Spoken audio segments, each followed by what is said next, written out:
And to me, it's nauseating. It's absolutely nauseating because multiple mental health clinicians said that Derek had limited intellectual ability and was not capable of consenting. Congratulations. Boom. Right? Change soccer in America forever. Hella bugs out here. Yeah, bro, I can't keep caressing my leg, boy. Trying to get freaky out here. We are step siblings and also husband and wife. I can't do any of that stuff. That's right. Yeah, in fact, soccer can crawl up my asshole and die for all I care. And that's what the kids do, but I'm a little older. I like that shirt tucked in. Who the hell told you that would not be seen on television? Anal sex is the process of inserting a penis into the anus of another partner. Oh, shit. Welcome to the Straight Right Card. Yeah, I keep forgetting to edit that last part out about the anal sex. I want to be added in that video at some point. Pete was on there for like 3 months. We had him on. I remember that. Yeah. What was in your first video with Brett Oppenheim? There's a quote where Pete said something like, "Oh God, I'm gonna have to go back and find it." Oh, it's something about inches.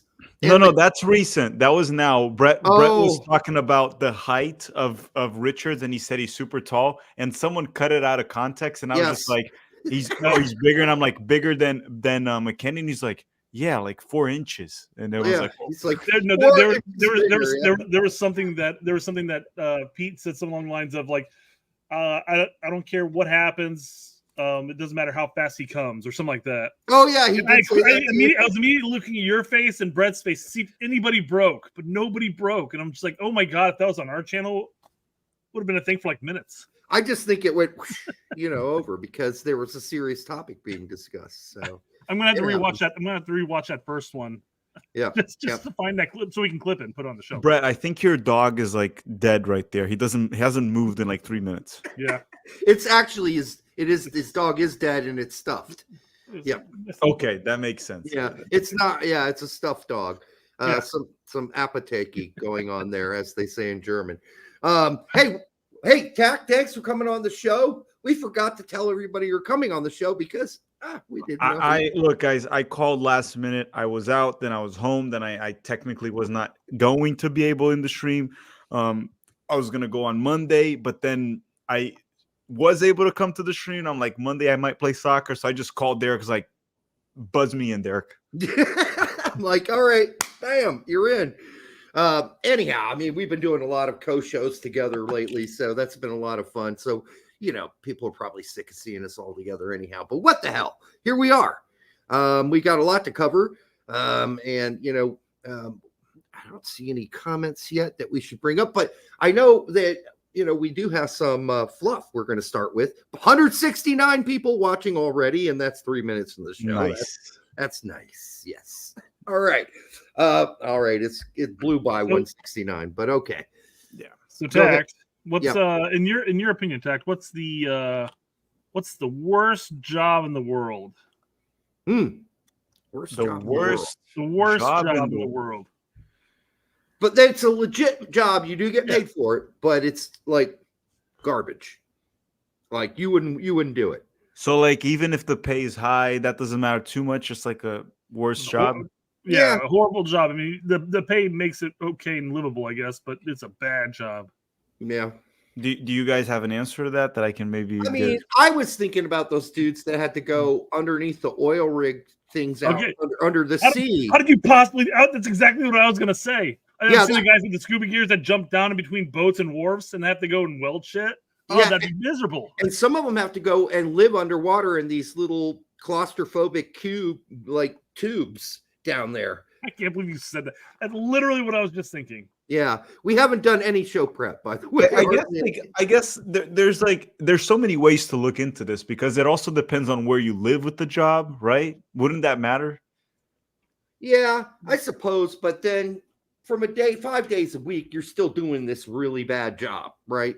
Okay, so ignoring the location and everything, a really bad job, I would put the one you mentioned definitely is one of them. Mm-hmm. And I'm going to say this is a really bad job, not because I don't appreciate what they do, not because I think there's anything wrong with what they do, but I think like mostly like legitimate like construction jobs. because they just beat the living shit out of you. Off the top, yeah. I worked like right after college. I worked a bit in like a solar panel company for a little bit here in Tampa, actually. And working, and it's technically like construction, right? Because you have, well, not really, well, almost, right? You have to actually install the whole thing. Those jobs are brutal, man. There's like risks of injury, life. Sometimes you're on top of a roof and so you're on top of a roof and it's sunny. Tampa, come on, it's gonna be sunny and hot. Oh, and then it rains and you're up there and you have to get down and while you're carrying like a solar. But it's not just that solar panel, it's just like construction in general, right? Anything, like when they're putting up a building, I think. Any job like that kind of sucks. I mean, I gratefully appreciate everyone that works on it. I'm just saying that, I mean, actually props to people that do that because it really sucks to do. And you got to be on your knees all day too, right? Up on the roof on your knees. Yeah. Being on your knees all day also sucks. You can get...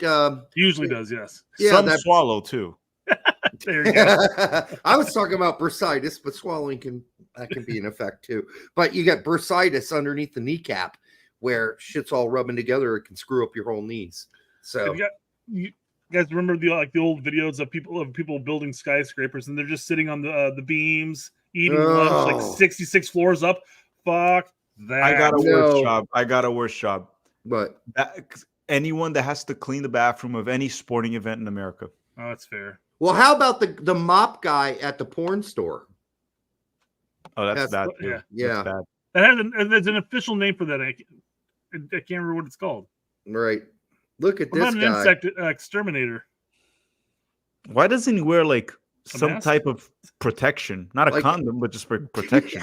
Hazmat I don't know if he's actually an insect exterminator. I think this is brought up because all insects crawling on him. I think he's actually cleaning the sewers. Whatever the fuck he's on right now. Yeah. Looks like a sewer. If he was spraying for insects, he'd have to have a mask on. Yep, exactly. He's basically inhaling all that shit. All right. So he's cleaning a sewer, which is filled with cockroaches and God knows what else. So proctologist is a shitty job. But you asked for that, right? You had a chance to be a gynecologist, which also has got to be a horrible job, or some other type of doctor, and you picked being a proctologist. Let's just face it, you did that to yourself. And you must have had an interest going into it. Yeah, it's actually funny that you mentioned that. For a lot of men, they might think being a gynecologist might be a dream job, but it definitely is not a dream job. Look at all women that come in that door. They're usually coming in because there's something wrong down there, not because some are just checkups, but at the same time, it's kind of like, do you really want to see every single one of those in the world? Yeah. You come home. I don't bring my work home with me, honey. Come on. None of that. That's just, there's no way that's a good job. There's just no way. I'm sorry. But again, you did that to yourself. I watched there's a video of like the most dangerous job in the world. And it's guys who have to go up the tallest tower. It's like a radio tower type thing. Yep. Mm-hmm. They got to go up there to change do some maintenance, like basically change a fucking light bulb. But they have to take this elevator up like 60 fucking floors. Then they got to go up and climb up another like 60 floors on a ladder. Yeah. And then the last like 20 floors of it or whatever is like an open rung ladder. So like they have to take their protective the harness and the what's the clip part called? I forgot what it's called now. It doesn't really matter. And they'd put it on one rung, but that thing could just slide the fuck right off. Yeah. And I'm looking, I'm like, if I'm going up there, give me a parachute because I'm parachuting the fuck down. Yeah, no shit. This is almost like the Mike Rowe show at this point, right? Mm-hmm. But yeah, horrible jobs. Sorry. I mean, worked at the TV warehouse. What the hell? Wow. That's in the Philippines, Timo, I believe. What are they doing? What's that? It's like Amazon on crack. Yeah. I mean, I think we've mentioned worse jobs than this. Yeah, for sure. That just seems like very like boring, very just like busy work, right? Just keep doing the same crap. The big question is, do they have to pee in the bottles too? Oh, that would be a problem. I mean, that would be the only thing. Yeah, there you go. It's a bit monotonous. Is that a real photo? Construction. There you go. Yep. Is that a real photo? It's not AI. Okay. Yes, it's from what it was 1984. Well, I don't see any way down from there, so I don't understand that. But he died. Lift He your died. head up. He died. He died. All right. Don't lift your head up. Look at that guy. All right, Mike Rowe. Let's move on. He's so careful. He's so careful spinning that. Oh my God. Yeah, that's ridiculous. That doesn't look like that should be approved by any government. That looks like a very unsafe workplace. Essentially, every job that we called crap is like one that can get you killed. Yes. Yep. Indeed. Yep. All right. What we got? We got thunderstorms coming in here. For the 316 of you already here, make sure you like, subscribe, share it with your grandmother, and just lean over and give your stepsister a kiss on the forehead. All right. So, Tact, you're a little younger than the rest of us. A little younger than me, and a lot younger than him. That's all right, guys. Are you familiar with the actress Amanda Bynes? Amanda Bynes, yeah, she was from that show. Amanda, yeah, I remember her. This chick. Have you seen her seen recently? Well, I know she went for like she had a 2008 Britney Spears phase. I know that. She did shave her head just like Britney did. It's bad. Oh boy. Yeah. What's going on there? Her lips. It's a total breakdown. That's her? Yeah. Can you go back to the first picture? Yeah, I know. Actually, no, I can't. I got rid of it. Hold on. Why did you? Well, hold on. Actually, I don't even search for the pictures to go Amanda Bynes. No. I bet you can find it. Yeah, immediately. Yep. Because I think we were going to do a back and forth there. Because that's my bad. You're right. It makes plenty of sense. That's insane. Wait, what happened to her? Like, that's a lot of plastic surgery right there. Drugs too. Well, yeah, but it looks like that doesn't look like the same person. No, mental health issues, plastic surgery, drugs, craziness. Like, she doesn't have eyebrows anymore. It looks like she painted those. Yeah, those are painted.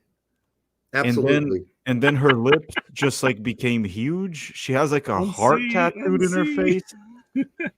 Yeah, it is pretty typical for child star stuff, man. I guess, it's just sad to see. Not all child stars.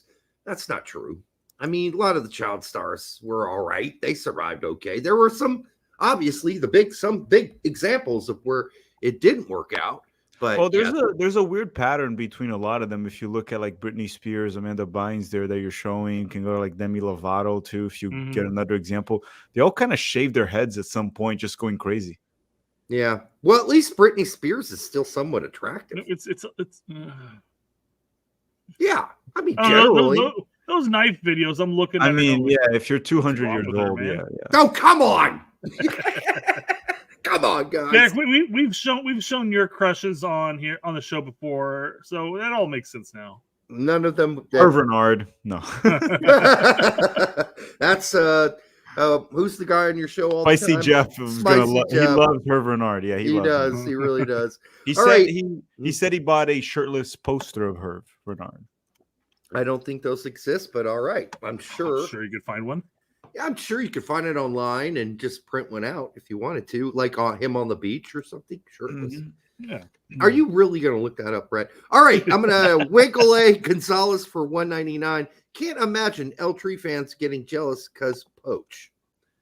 Can't imagine. I think I can imagine them getting a little jealous, actually, because of Poach.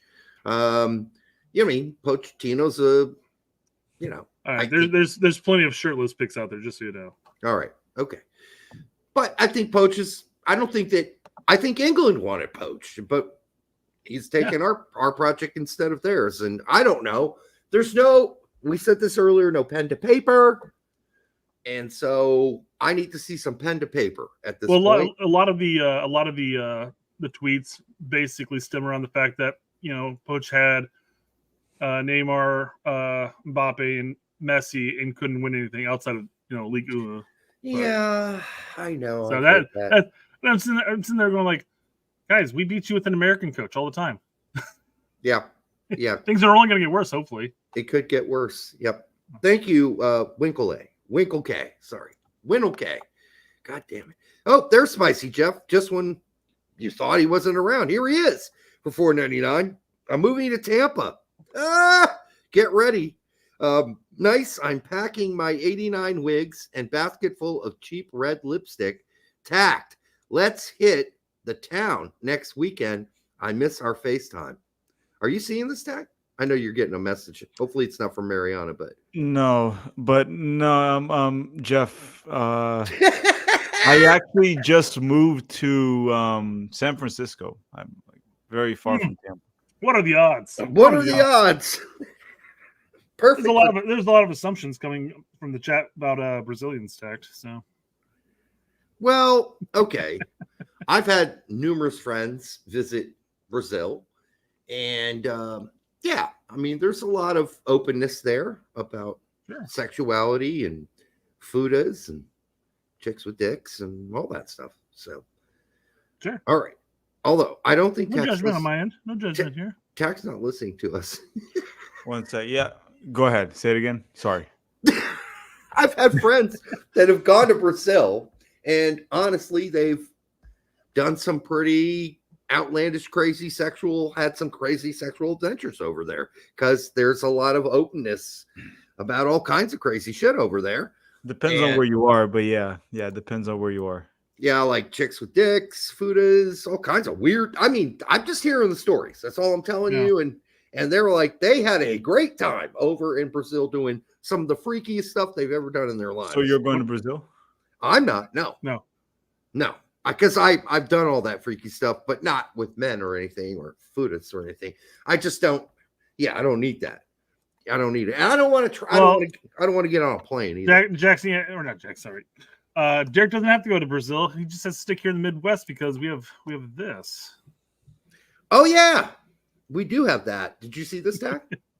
You got to watch this, dude. Could you last? Here we go. 95, 96, 97, 98, No comment. 99. No comment. 99? Who's lasting 99? 100 of those soul snatchers, every time she goes up and down, it's just like child support, child support, child support. Like that stroke, nobody's pulling out of that stroke. It's incredible to me. But 99, put me down for 7, 8 at best. 8 at best. I mean, that's one hell of a workout she's doing. That's all I'll say. That's all I will say. That is pretty crazy. All right. Should we move on to some actual? Hold on. Alex Martinez for $4.99. Matarazzo, Schmetzer, David Wagner, Curtin. No belief in ourselves. Everyone loves on Argentine. Okay. Well, Alex, I get what you're saying, but Matarazzo apparently kind of said no. Schmetzer won it really badly, and but I don't think MLS was in the cards. And David Wagner has had ups and downs. I don't think anybody would dispute that Pochettino's not a better manager than David Wagner. And Curtin, I mean, that's been kind of rough lately too. Although he's had some great seasons with young players. I don't know. I mean, well, I mean, it's quite clear which one has the best resume, right? Pochettino has a better resume than all those names mentioned. Mm-hmm. Materazzo would be the closest one because he's had like he proved he can coach at the high level, like in the Bundesliga. Yep. But again, when you talk about a coach like Pochettino, I just don't understand why anyone would hate or question this hiring, because you look at his history, and I broke this whole thing down today. I'm gonna go more into details next week, by the way, but let's quickly go through. I'm gonna oversimplify the whole thing. Mm-hmm. We're talking about a guy that coached Southampton to the best Premier League campaign they had since like 1992. Ever since he left, no one's done as well as him. That's the first thing. Okay, so there you go. One example of success. But you could say, well, got lucky. It can happen, right? Mm. Then he had a very good career or journey with Tottenham. He had a season where he got 86 points, which 86 points is a campaign to win the Premier League. Unfortunately for him, Chelsea had 91 that season. So he didn't win it, but 86 points with Tottenham is quite remarkable. And then all the other seasons, he had over 70, qualified them to the Champions League, made it to a Champions League final where he lost to Liverpool, right, against Klopp. So he was literally like one game away from the Champions League. And if he had won, everyone would say he was like the greatest thing ever if he had won a Champions League with Tottenham. He leaves Tottenham, got fired. Obviously, people talk about the failures. Most coaches, not named like Pep Guardiola, they had failures at some point. The best coaches ever. He goes to PSG. Did fail to get the league to win Liga in one season where Lille won it. That was a failure for sure. But then he won Liga the other season, won the French Cup, had issues with Mbappe, Neymar's egos and dealings, all that crap. And then when it comes to Chelsea, out of all the coaches in the Todd Bowley era, he was the one that did the best. Yeah. They were mid-table. He finished in 6th place, made it to a Carabao Cup final. Chelsea's not as good as they used to be, guys. This is not a team to finish top 4. I think he's done really good work with teams that have a lot of pressure, tough jobs that he's held. We're not talking about Jurgen Klopp here, that's for sure, but we're talking about a very qualified coach with a great resume. That did, I think, quite a lot with less early on in his career at Espanyol. And then, obviously things improved once he got to Tottenham. He had best players, but let's not kid ourselves. Tottenham still, as far as spending goes, was way down the ladder, below the Manchester Uniteds and the Chelseas and the Man Cities. And Chelsea's the prime example that just because you have an unlimited bank account doesn't mean you're guaranteed success. Correct. So, Yeah, Chelsea's a bit more complicated than that too, because their signings are not like based on what the coach wants. There's a whole philosophy there. That's even why he parted ways, right? He disagreed with upper management of which direction to go. Again, Pochettino is much better than any American coach. I do think it doesn't mean he'll be a better national team coach than Materazzo. We don't know, but No, I was just going to say the whole thing with Chelsea also is this is a total transformation of their older philosophy when they brought in proven players along with some younger players. Now they're buying a lot of the younger players only, and there's not like a bunch of veterans on that team left anymore, like to really build those players up and to be examples for those players. So Chelsea's not the old Chelsea anymore. And yet he took that group of whatever you want to call them, underperformers before he got there. And as you said, got them all the way to 6. And there's something to that. I think he did, again, less or more with less. And that's what we need. We need somebody who's going to do more with less. I mean, don't you agree, Derek, that Tottenham to the Champions League final is doing more with less? Yes. I'm sorry, it was. Dele Alli. I mean, yes, okay, you got Kane, but... Well, I think Kane wasn't even available in that. He was injured or something, wasn't he? Mm-hmm. He might have been. And, I mean, Eriksson, say what you want, great player, but, I mean, that whole lineup there was decent, but it wasn't like mind-blowing. No, Harry Kane played. Sorry, Harry Kane was there. Yeah, he played. Man City, it wasn't Man City full kind of lineup, right? No, he knocked out Man City. Pep Guardiola's Man City, I think, in the quarterfinals or something. And then it was Ajax in the semis. So he knocked out Pep Guardiola's Man City. I believe also Tottenham has not won a single Champions League knockout game ever since he left. No, they haven't. Frank Kassler for $2. Tax strain testy healed and showed up. Yeah, we were just saying you had a strain left testy. That's why you couldn't make it. Sure, it healed. Yeah, I had that totally. He's muscling through it. He's like, ugh. Yeah, show must go on, guys. The show must go on. Let's be honest. That is an injury that you can still stream with. So, I mean, you got a nice little pillow down there. That's all. Yeah, or two pillows. Yeah, or two. Yeah. Three very beautiful guys, says Jeff Carey. Man, you were being really nice tonight. That is for sure. I'm offended that he considers me 3 guys. I'm not that big. Come on, guys. Okay, self-centered son of a bitch. All right, Spencer Doherty for $5.69. Nice.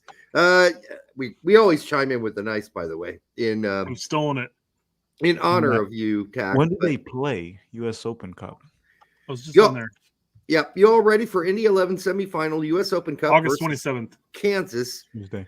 I'm driving out there for the game and very excited. Yeah, I mean, listen, this could be the last hurrah for Indy 11. I mean, I think another season's going to still happen, but I do think Herb Simon and the Pacers and Todd Bowley and his friends are going to – they've already bought space for the new stadium in Indianapolis. Mm-hmm. They've already bought the land to build a new stadium. I think MLS is coming to – now, they tried to pay Ursel Ozemir a small percentage for the name of the team and to keep the branding the same, and Ursel turned it down. And so, you know, if MLS shows up in Indianapolis, I don't think Indy 11 survives. Let's just be really honest about that. I just don't think it does. No, the culture. Do you think an MLS team would be successful there? Yeah. Yes. Yes. Oh yeah, people love fucking soccer here. Yep. Even though as soccer fans and everything, we'll look at D2 like USL and we're like, oh, it's Division 2. Now, mind you, we don't have promotion relegations, so they're kind of stuck there. But most casual fans will look at Indy 11 and go, oh, they're a minor league team. Yep. But we still sell out every game. Well, not every game. We did for about a decade. We went to Lucas Oil, and then that was. Well, you can't sell that out. Stupid, yeah. That's insane. Yeah. So back, but yeah, I mean, listen, is it sad for Brett and I personally having helped start the team? Yeah. It's sad. We're especially not going to get our bronze statue or anything. We are not getting a bronze statue anywhere. Pissed. Yeah. So, hey, Spencer, thank you. Spencer Doherty for the 569. Don't you guys also think, like, talking about that, like how there's a team that's building a history in Indy and it can just kind of like die out of nowhere. Yep. And when you think about that, like U.S. soccer, we talk about we don't have enough history here. The clubs are not old enough.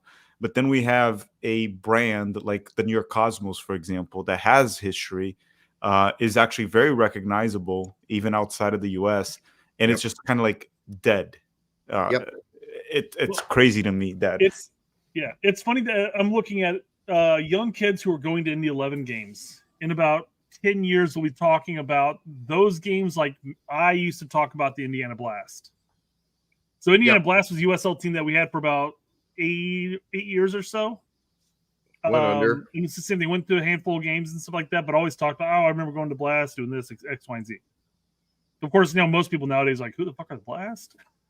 But, yeah, well, there was a big gap between them and Indy 11. Long gap. A big gap, yes. Right. So here's the thing. I mean, the fact is, and this is why that whole Alexi Lawless thing about, well, I think that MLS should just buy USL. Why would MLS buy USL? When they made an offer, apparently. Did you know that? That's the dumbest thing I've ever heard if they did, because they're doing the right thing. They're basically plucking teams, San Diego, Austin. They're plucking the best markets one by one, and then they're asking those markets to pay them $600, $500 million to get in the league. They're making money. Why are they going to buy a league when they're only going to keep half the teams, probably? Well, if they buy it, they can sell each franchise. Do you see what they're doing there? So let's say I'm going to give you an example here. I'm not saying these are the numbers. I'm just saying that they didn't make an offer. But let's say they offer $500 million to buy the whole USL league.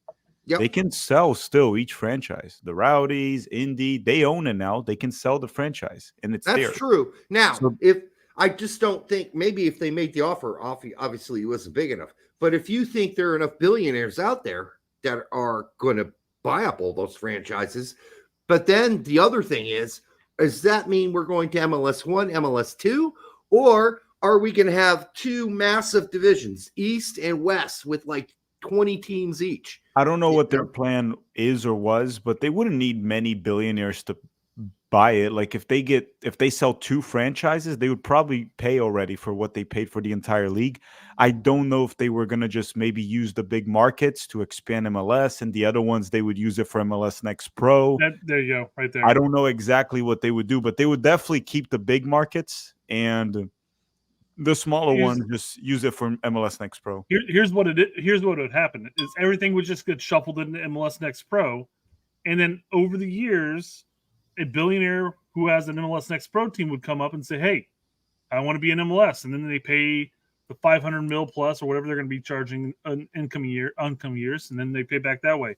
But Garber's already talked about how the plan is they're going to have so many more teams in MLS Next Pro as it continues. Well, because they're selling a bag of horse shit. Yeah. Like they did to that guy in Connecticut or whatever it was. And they're like, you you might get a chance to become an MLS team if you hang around. All right. Johnny says for $2, Derek will mutiny when Ream is banned like Boca in 2013. I don't know about that. I think the move to Charlotte is kind of like a signal that maybe he's tapping out here soon. But I mean, banned like Boca in 2013. Do you think Ream's going to talk trash about the? Yeah, I was going to say no longer there, but it doesn't seem like a situation that would happen with Tim Ream. He'll just not make the roster. Yeah. Yep. Yeah. It won't be like Klinsmann totally dissing Boca and announcing without telling Boca in front of the whole team that he was no longer the captain in the locker room in front of everybody. That's good coaching right there. That was a horrible thing to do to Boca. Is just like not even tell him he's not the captain, but announce that he's not the captain anymore in front of the whole team, and then that he was going to be he's benched. So, we'll get into Jurgen Klinsmann later. For all 455 of you here right now, make sure you like, subscribe, share it with your grandmother, and lean over and just just give your stepsister a tap on the thigh or something and say, I'm glad you're here. Yeah, I'm just saying I'm glad you're here. I'm glad you're here, babe. More to come later. Literally. All right. Certified Chad says for $5, is Poach taking an L for his long-term career by going from club to international? I'll let you start with this. Me or Brett? Who? No, you're the guest. Oh, me. Yeah. No, I don't think so. He's come through two jobs where I don't consider them failures, but also they weren't major successes, like PSG and Chelsea. He'll take a break. He'll be the center of attention in 2026 because he will be coaching the host nation. And I think if he does a good job in 2026 and the U.S. makes it to a quarterfinals, he'll land again a big job in any club, not any club, but most clubs in Europe because he still has some credit there. He's got a pedigree. Got a pedigree. He'll land a job in Europe after he's done with the U.S. Yeah. What's nice about jumping into the one, you have the spotlight on you, like you said, because the host nation. But two, he's going to get flown around Europe to watch his players play at club, and then he's got to call them in for about 7 days a month. Yeah. It's got to be a much more relaxing gig at this point. Like, just like, you know what? I just got done dealing with Chelsea. I'm still dealing with Chelsea, apparently. It's less than that, actually. For the next 2 years, I'm just going to enjoy, nice little trips and enjoy the comforts of the stadiums. If he does well in the World Cup, that will have a lot of weight in terms of him getting a job. So, and even if he doesn't, I think most people would go, well, that the team sucked. So it's not on him. And they'll just look at his club record and say, we'll hire him. Now, here's the real question. If he does really well in the 2026 World Cup, can we convince him to stay? Now, that would be another whole nother Isn't the contract till 2027 that they said, which is a bit weird? Yeah. Why 2027, right? It's the rumor, but maybe they bomb out in group stage, which isn't going to happen or shouldn't. It's only like an additional 6 months. So, yeah. Oh, I don't know if it's like summer of 2027. That could be because if it's like December of 2026, so January of 2027, why? It's not good for him or for us. That's a good point. It's a weird time of the year to get released. Yeah, we don't have all the details yet, right? Of this I'm deal. assuming it's the summer of 2027. Yeah. CC Heat says for $10. Hi, Brett, Derek, Brett, Tack. First of a few. Gio ? Q1. What are Dortmund practices like during a week? Does it include a full 11 on 11 scrimmage? How much does it help Gio training with them versus starting in MLS? I just all right. I'll take that last question first. I feel like him training at Dortmund and getting bit minutes is going to be significantly better than starting in MLS. I would say so. Yeah. What does Gio gain from playing in MLS? Absolutely fitness, nothing. Fitness. He goes backwards. Maybe. I'm sorry. like we had this argument, and I even texted you and Pete because I was like, listen, or no, was it a PM? Probably a PM. And I'm like, hey, he's staying. Reyna's staying. Mm-hmm. Like the whole idea here at Dortmund and the board's idea is they had a bunch of players who Mokoku, Reyna, Adeyemi, and Cheka, I believe it was, all of them collectively lost $80 million last season in market value. And so the board was super freaking pissed. This is all in the German press. You can only find it there. You got to go to German magazines and read it in German. Nobody cares enough to post it and translate it. Maybe I should. But the board was really upset with the total market value lost on their young players. So their idea was to bring in a young coach, get rid of Terzic, heave-ho that guy over the side of the boat. And, they had a big, massive argument during the conversations after the season was over. And they're just like, we don't really want that guy because he's not going to play these young guys. And we're a selling team. We bring in young players, we build them up, and then we sell them. But now we can't because all of them are worth way less than they were when they got here. And so the idea, you're hoping, this is the ideal, it may not happen, is that we're going to see Reyna at least get some significant play time, an occasional start, but some playing time off the bench with the new coach who he knew when Reyna first got to the team, to Dortmund. The new coach knew him, worked with him. Sahin. Yes, Sahin knows Reyna very well. He's got some significant minutes early on in preseason and less, as we went on, but still, he's playing. Is he going to start over Brandt? No, he's just not. But the one friendly, the most recent friendly, Brandt played almost like a false 9 or 9. The way they had the formation lined up. Yeah, so you wouldn't be taking that role anyways. Pretty aggressive 10, but it's not like they were playing anybody.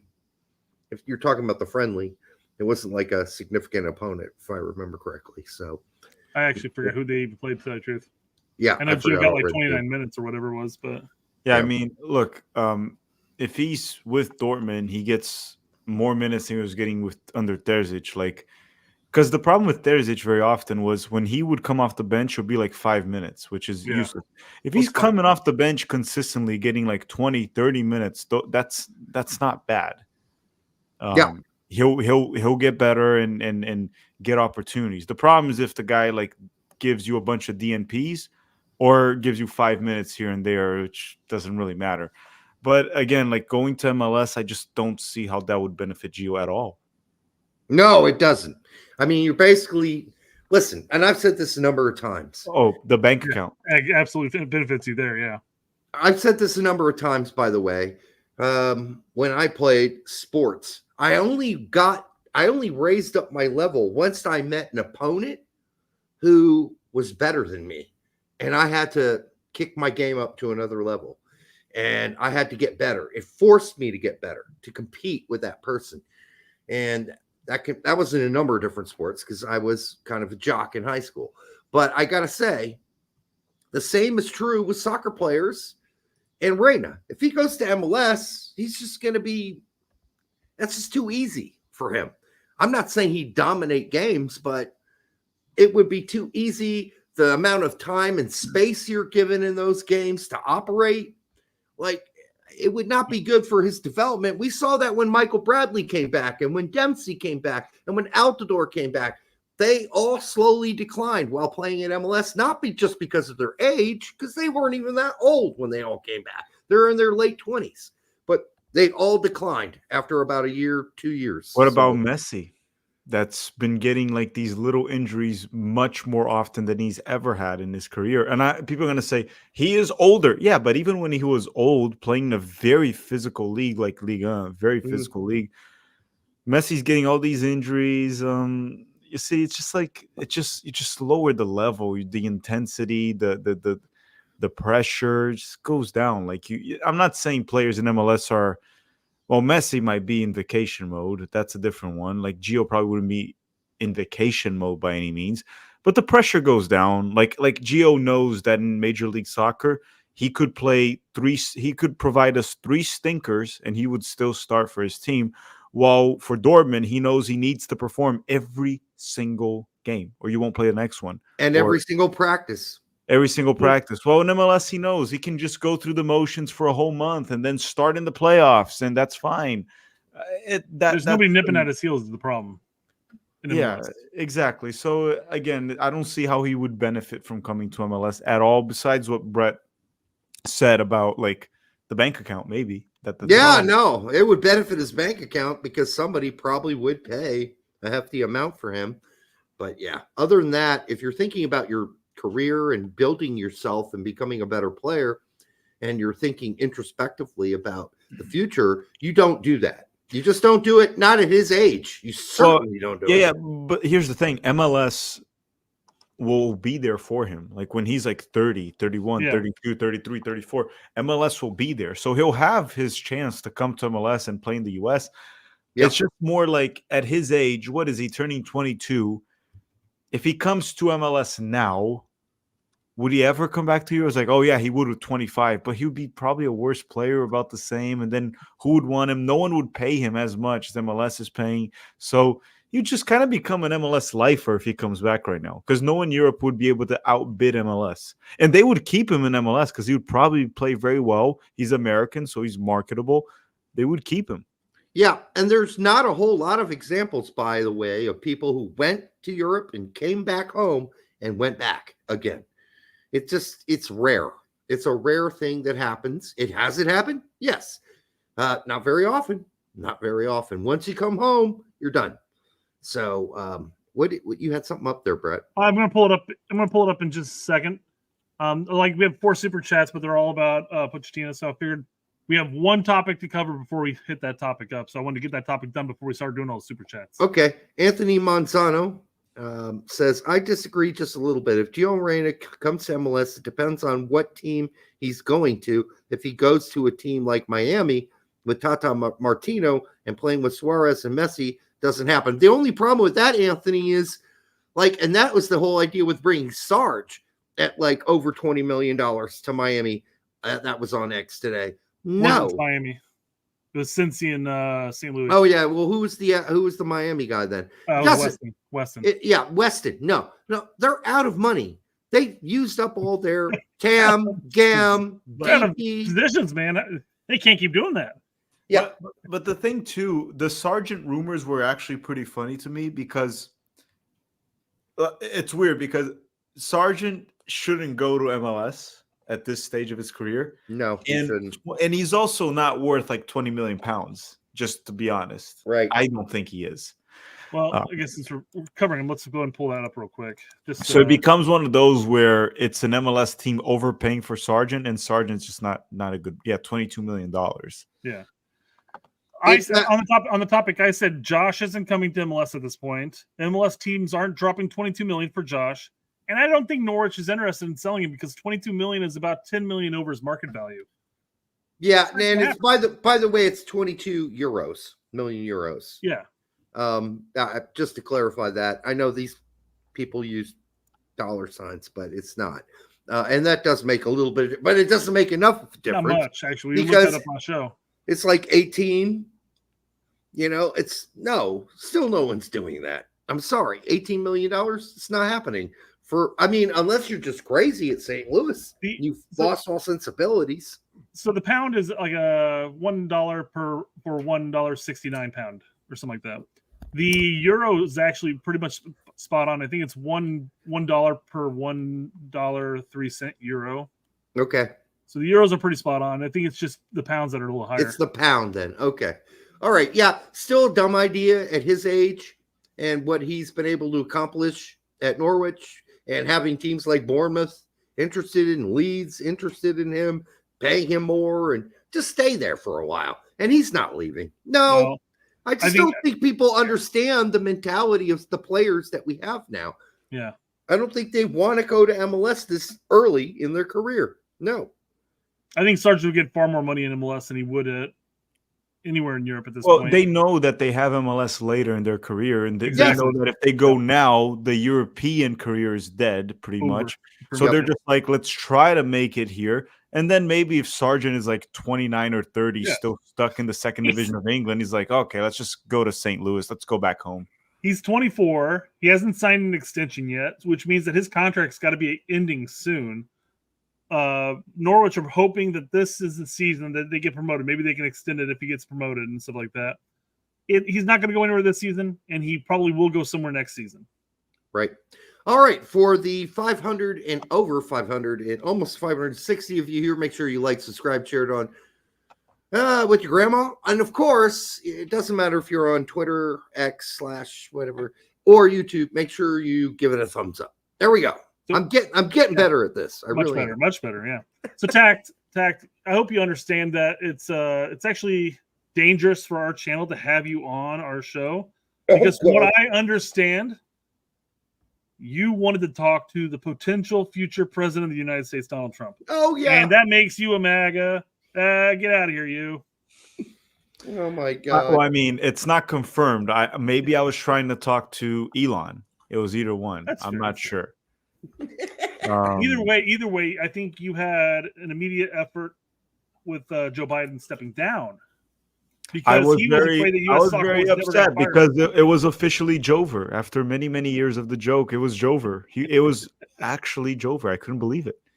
It's so funny how upset people got with you about this joke. Well, not joke. Not people. It was Doug and I guess like his clowns. It's just somebody unsub to you. They're like, "Oh, unsubbed." I'm like, "Dude, it was a joke." Here, yeah. The thing is, but here, like the people, like anyone that unfollows for this. First of all, if anyone, I just want to make one thing clear right away. I actually don't care whoever anyone votes for. Personally, I've been through this. I'm not voting anymore. I don't think there's much of a difference, that big of a difference between candidates. I'm not going to get into that. But just the funny thing about these days is just how much people just hate each other so much to a point where if someone goes, I'm voting for Biden, and then they just freak out and just call you names and all that. And then someone says, I'm voting for Trump. And then they just go and come at you and attack you for no reason. But again, what was weird about the tweet was that it was clearly a joke. Like if I request to speak to Elon Musk or Donald Trump, the odds are slimmer than the U.S. Like I would bet more money on the U.S. winning the World Cup over them giving me a question. There are higher odds of the U.S. winning the World Cup than Trump or Elon Musk letting me talk. And the whole joke was that I'm a USMNT account. They're talking about politics and very important stuff going on in the world. And then I was going to go in and talk about the U.S. men's national team, which is kind of irrelevant compared to a lot of the topics they would be talking, even though they did talk about a lot of stupid topics too. But and then this guy, he blocked me. Just to make it clear, he blocked me first. Yeah, he blocked me. He took the screenshot probably from a burner account, or maybe he took the screenshot and then blocked me and then posted. But when he posted, I was blocked by him already. So he did that so I couldn't respond. And he portrayed it as if I was like, as if I like put a MAGA hat on and I endorsed Trump. And I was like, what is going on here? I replied to him. Can you scroll down? Oh, geez. So many replies. I'm probably not going to find yours. Maybe not. You're probably right. But I defended tact. Here's mine to go. What did he put there? Wait, what did he put? Was that him? Sending the best and the brightest I see, and it's just a bunch of people responding to him that he doesn't like memes and stuff. But honestly, this one is just funny as hell for the sixth time, etc., etc. Yeah, it's just people responding to him. He included you on that one of those too. By the way, who is he? Like, can you click on his profile? Who is he? He's an editor for something. He Production is an editor for DNF. Brother follows like 5,000 people. How can you even do that? Oh, he's on the Dan Le Batard show. I don't know who Le Batard is. Dan Le Batard has a show there in Florida. Oh, he lives in Florida, but he used to be on ESPN for years. So I don't know. He's Latino and DC born. He's El Salvador. So wait, go back. I'm trying to see there. He's No. He is a producer editor for Le Batard. Shut down full after Can. Yeah, like Latino and DC born, dude. Who gives a shit? Like, well, the one thing that's not on there is that he's also an idiot. Well, it kind of is on the tweet. It's just not the thing is it's what I said before. The problem with between the lines, Derek. Come on. like if you want to, I said if you want to shit on me, there's so much shit you can shit on me. You can talk so much crap about me, but trying to like portray a narrative, posting a screenshot after you blocked me, that is literally an offense. That this dude is one of those guys that if he sees me in person, he like pees himself literally in front of everyone. He would never say this or do something like this in front of someone. Yeah. He would never do this. It's just something that to me is like it's wild because it's just I don't understand how any person is like that, because why would you try to push any and by the way, the narrative he was trying to push right there was that I was like endorsing Trump, right? That was the narrative he's pushing. I'm just going to say it once again. What if I was? Is that something to just completely ban me from everything? It's like, what is going on here? What has happened to all of us here in this country at this point? Yeah, we're in a sad place, man. I mean, well, the big thing is like, we don't like you, Tech. Oh, he's MAGA. Makes sense.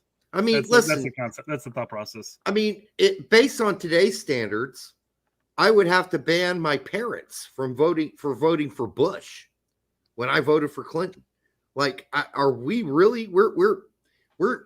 I mean, when I'm talking about Bill Clinton, is that where we are now? Like, I can't talk to my parents or my relatives. They're saying, bro, you don't talk shit to Latinos in DC. I can talk shit to a lot of Latinos in DC. I can talk a lot of shit to Latinos in DC. Yeah. Yeah.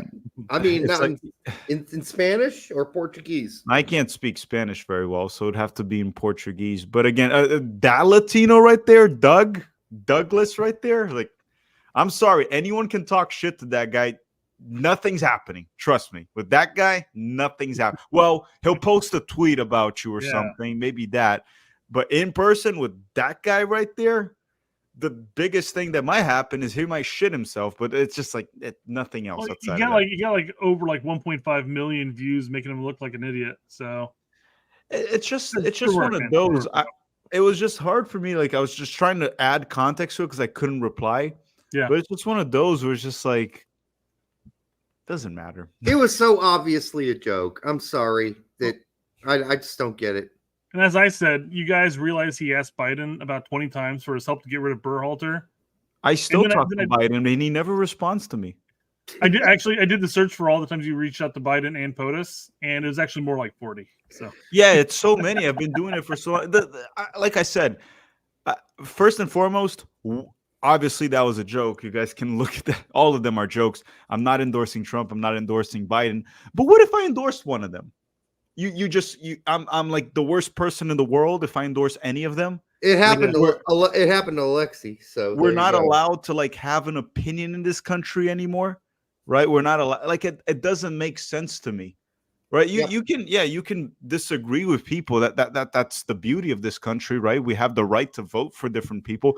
But what's crazy about this country is that right now, if anyone endorses anyone, they are completely vilified by the other side. Like I said, I don't judge whoever anyone votes for. Depending on the candidate you vote, I might think you're an imbecile. There are certain cases that go on with that, but that's a different discussion. And again, this guy, Doug, yeah, I just hope I meet him one day, but I don't think I will. At least you got to talk about it. BMR says, I'm tired of your goddamn parents, Derek. In the comments. Why? What's wrong with my parents? By the way, my parents have really progressed and evolved in their. I mean, they were once against gay marriage. Now they're for gay marriage. They don't care about any of that shit anymore. They just want to not, be monitored by the federal government anymore. I guess that's their main complaint. All right, Wesley. Yeah, I mean, I think that ship has sailed, man. It has with the Patriot Act.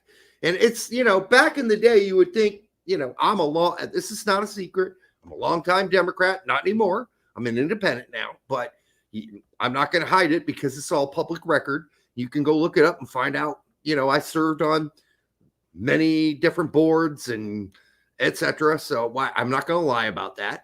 But again, that's my point. What if you were a Democrat? So what? Like, yeah. What if you're a Republican? So what? Well, I knew Derek back when he was a Democrat. You did. Yep.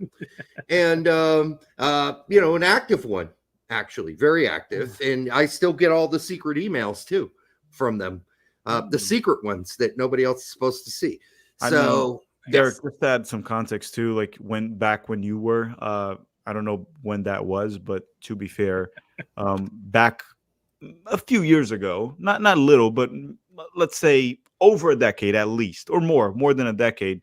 Not going to argue with you. Yeah. The Democrats and the Republicans used to be a bit more normal, like the extremes.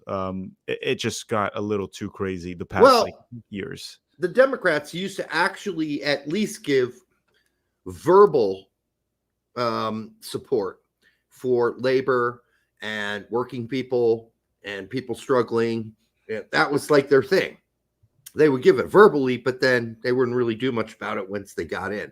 And I think people just got sick of that. But I'm talking about like these lunatic voters like Mr. Doug that we just showed. Like, No, like he'll get someone, like, for example, the dude is pissed because of my soccer takes, right? He's pissed because of my soccer takes. So what he does is he immediately assumes I am against him on every single thing possible, right? Mm-hmm. Every single thing possible. And then he'll try to vilify you, creating fake narratives. So I'm just saying that, and that happens with both sides. That is both sides. Oh, yeah, it does. I'm just going to say right here, I'm sorry, because there might be people that are more towards the left, some people that are more towards the right. It's more towards the left. Those people, sometimes the extremists right there, they do what that guy did, Douglas, quite a bit. And then the extreme right does other issues. But again, not going to dive into each one. It's just kind of let me help you out there, though. There were quite a few dumbasses on the right who just attacked Joe Rogan because they both. That's what I'm saying. Like what Doug did right there is something very common with extreme leftists, and then extreme right-wing people. They do other stupid shit. At the end of the day, the two wings are from the same bird at this point, so it doesn't matter too much. Yeah, and we try not to get very political on the show at all, but I guess we. I don't think we're getting political. This is like very mild and very like neutral. Oh, it is. It is because I don't want to get into defining Chat's those having things. fun though. Chat's having fun. Oh yeah, they're probably going wild, but All right, Wesley Nickens for $4.99. If you were Poach, how would you handle the goalkeeper situation with Turner's recent struggles and young guys Gaga and Schulte being every game starters? I'll let you start, Tack. You're always throwing the hot potato right into my face, aren't you? Well, I could start if you want. I mean, Derek doesn't like potatoes. So. No, I do. I do like with sour okay, cream. So Mr. Potato Head, I'll go through this one.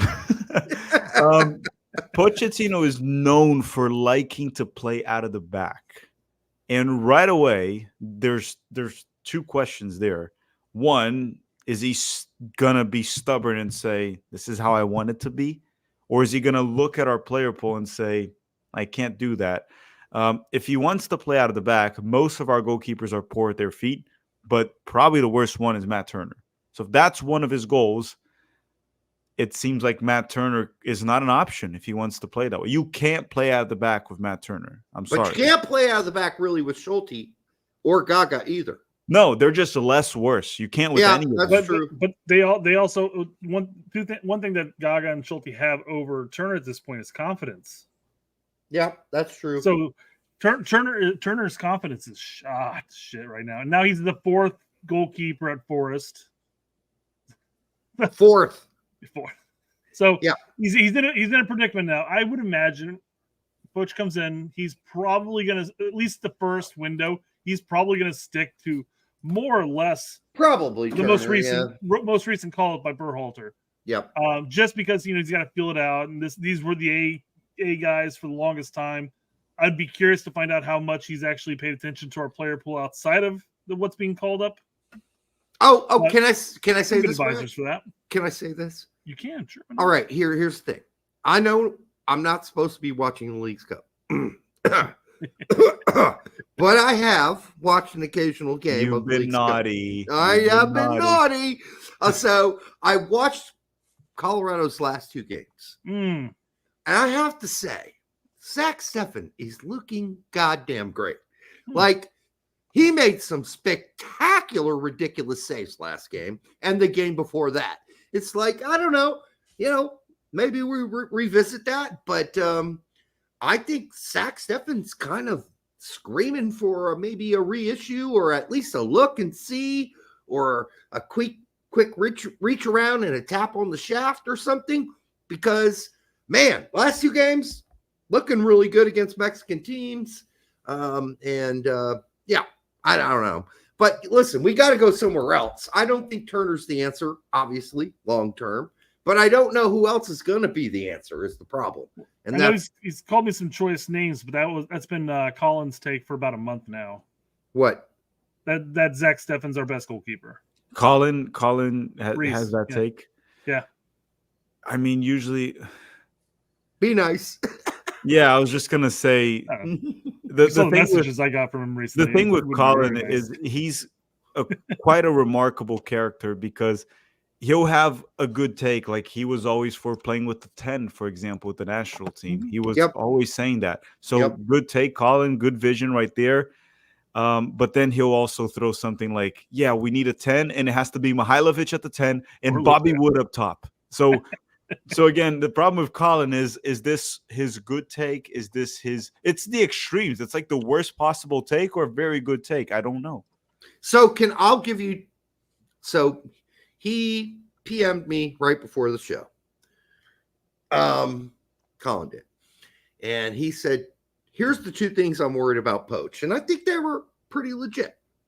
Either A, he's worried about Poach trying to play the same style he used with better players and press high, and that it'll be too systematic. I'm just, it's not exactly what he said, but I'm trying to, say what he said. And then his second one was, and if that doesn't work out, he might make us into an extremely defensive team.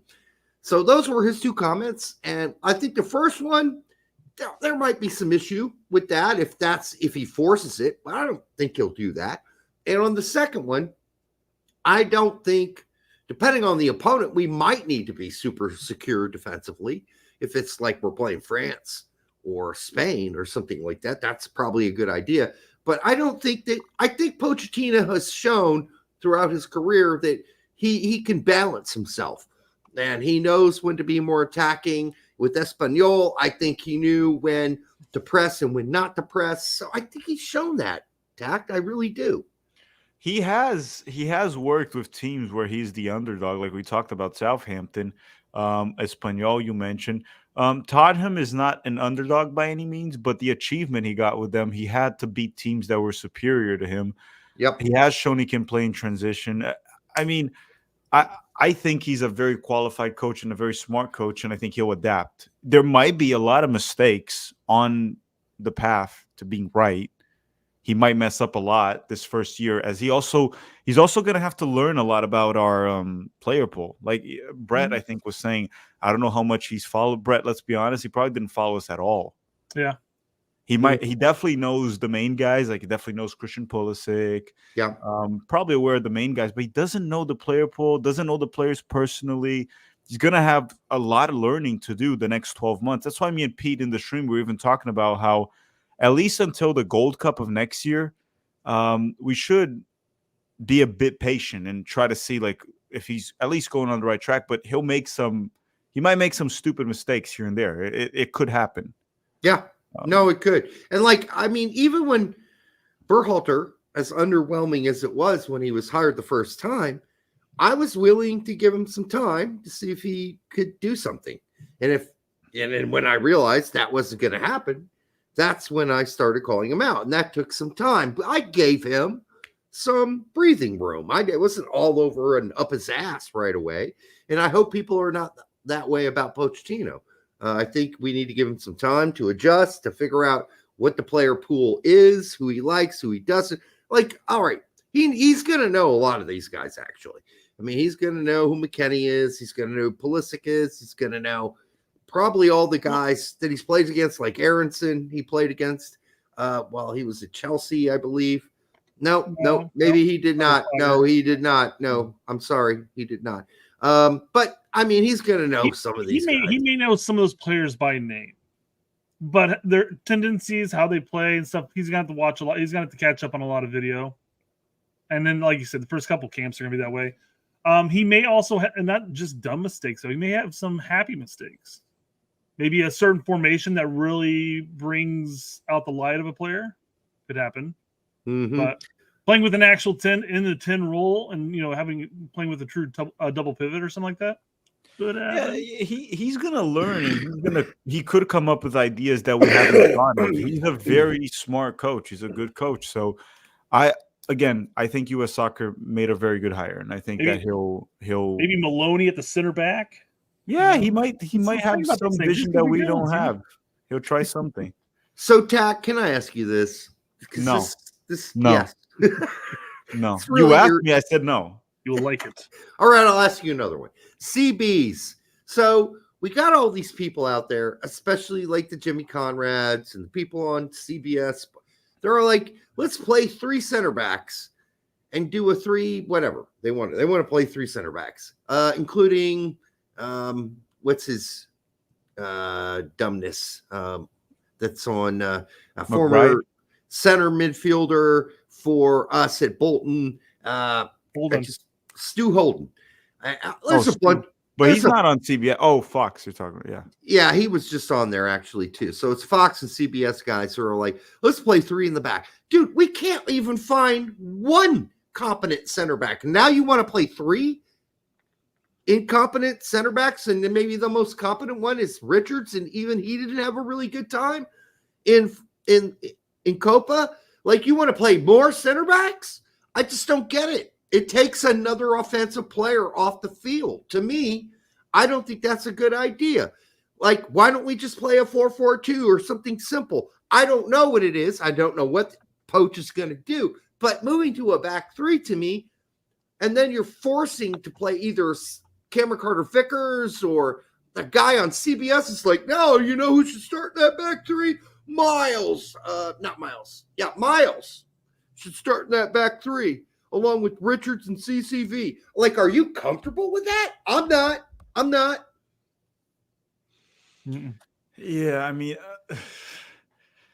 I'm not watching CBS or Fox or any of that. It's like, I have no comments. I stopped watching a long time ago. Sometimes I see random takes from them on X that people post, but I think that a lot of them just don't follow the players in the national team as much as the fans do. And by fans, I'm including ourselves as fans. I think that's what we are. We're just fans. And I think we follow the players much closer. We don't know more than a coaching staff, but these guys don't watch as much as we think. That's why. But isn't center back one of our weakest positions? So you want to put, instead of 2 of them out there, you want to put 3 of them out there? No, we don't have that right now. We don't have 2 right now. So yeah. I mean, so why do we keep getting this shoved down our throat? My only argument with it is sometimes with a cohesive defense and a back 3, well organized, some of these center backs could look better. That's my only argument for it. Maybe. But I don't think that's the argument they're making, is it? No, it isn't. No. Okay, there you go. All right. The other argument is somehow we're getting more offense on the field. No, actually, you're not. You just added another center back, and you've taken another offensive player off the field. Period. End of fucking story. So, I just don't get that whole 3 in the back. But of course, I'm biased. I don't like 3 in the back anyhow. So let's just get that out in the open. Let's take straight into that super chat. How many in the back do you like? Well, you're the one that was saying you don't like 3. I don't like any, but no.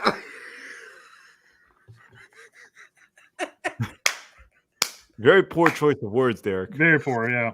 So I was ribbing on Derek. Pete earlier today about something he said in one of his recent shows, and you had to go and say that. All right, I don't like. You could have said, "I don't like a back 3." Well, listen, I'm not in any of that in my back. All right, Bobby Knock Brown for $199. Do you guys see a John Brooks comeback? Well, let's let John Brooks find a team first, and then we'll see. Because it's surprising, as a free agent, he just hasn't moved somewhere.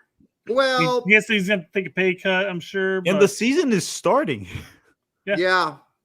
I'm surprised that one of the St. Pauli could probably get him, right? Surprised St. Pauli didn't pick him up, or one of the promoted teams in Bundesliga. It's kind of weird, and but the big problem with John Brooks traditionally, until he was humiliated after Benfica and never played, was that he was a money guy. I want my money. Mm-hmm. And Benfica was the only crew willing to pay him his money, and then they didn't play him. And then he took a major pay cut to go back to the Bundesliga. And I don't know, hopefully he's being realistic about this. He needs to find a team. And he should already be on a team. Honestly, the season's starting, as you said. So criminal shit. All right.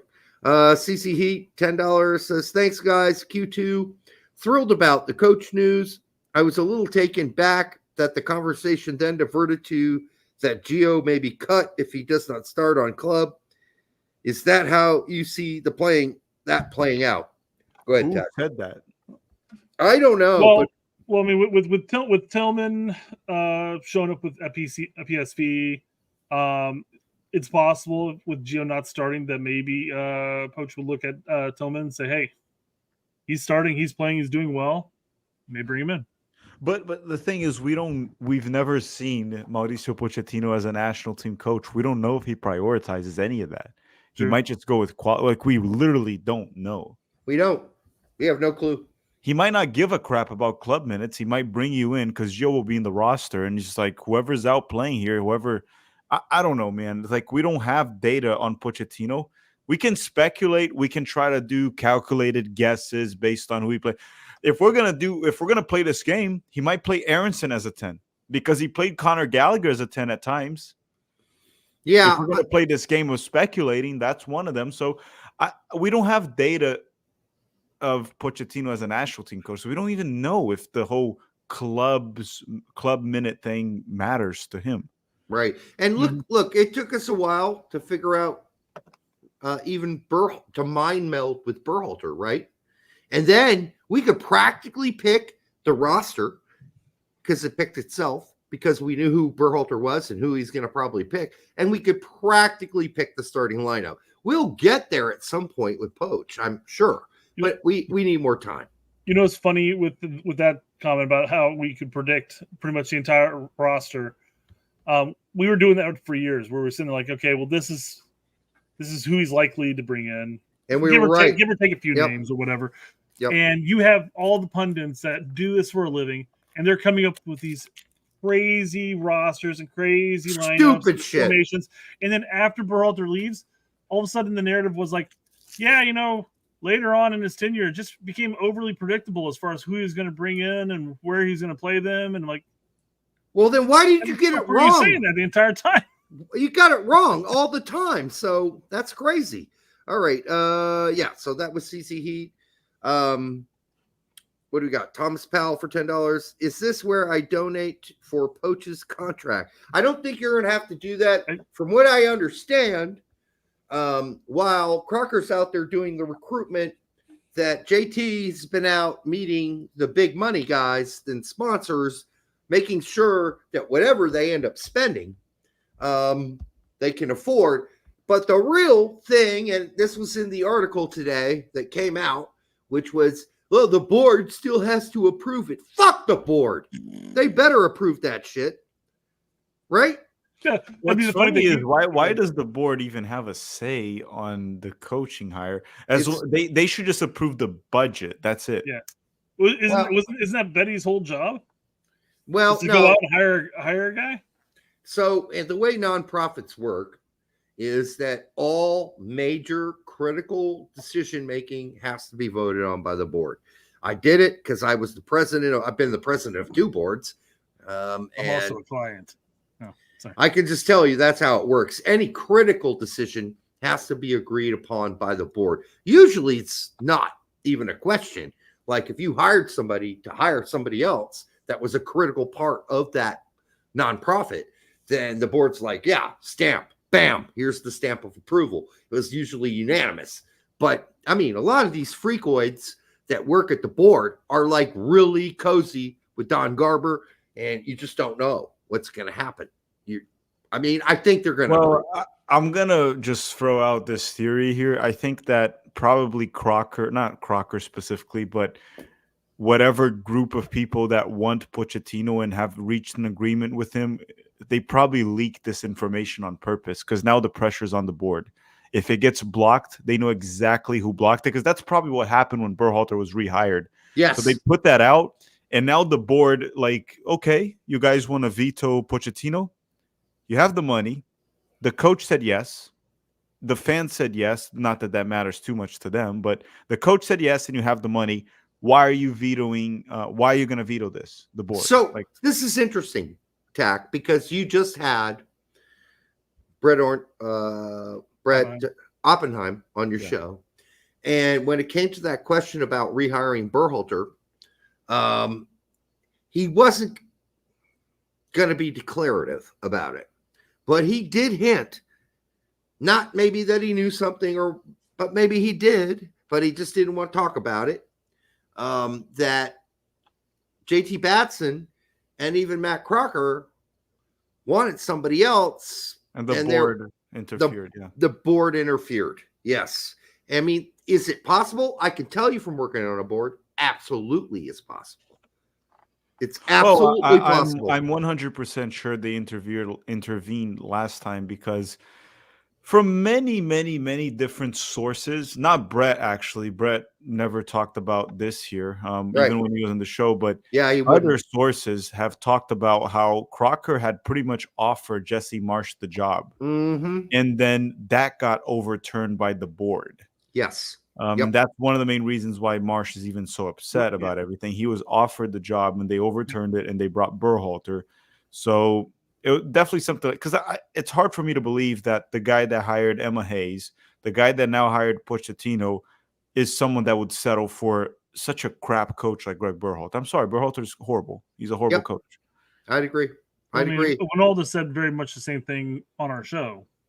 Yeah, a handful of months back, basically saying, I mean, Marsch turned down 2, whatever it was, like 6-month gigs in the EPL.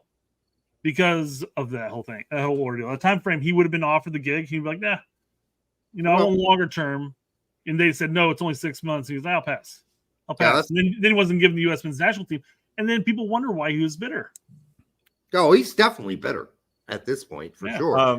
Guys, I'm gonna go because I'm gonna get something to eat and then get ready because I gotta wake up early tomorrow, so I gotta go to Orlando. But before I go, can you put up Jeff Carey's super chat real quick? The 199 one. I want us to answer that. Where do you think Hervé Renard's going to end up? Do you think he's going to end up at Jeff Carey's living room, bedroom, bathroom? From what we already know, he's already there on poster form. As a stalker. But maybe he's going to invite the real Hervé Renard to come to his house. Well, I would 42 life-size cutouts, man. Come on over.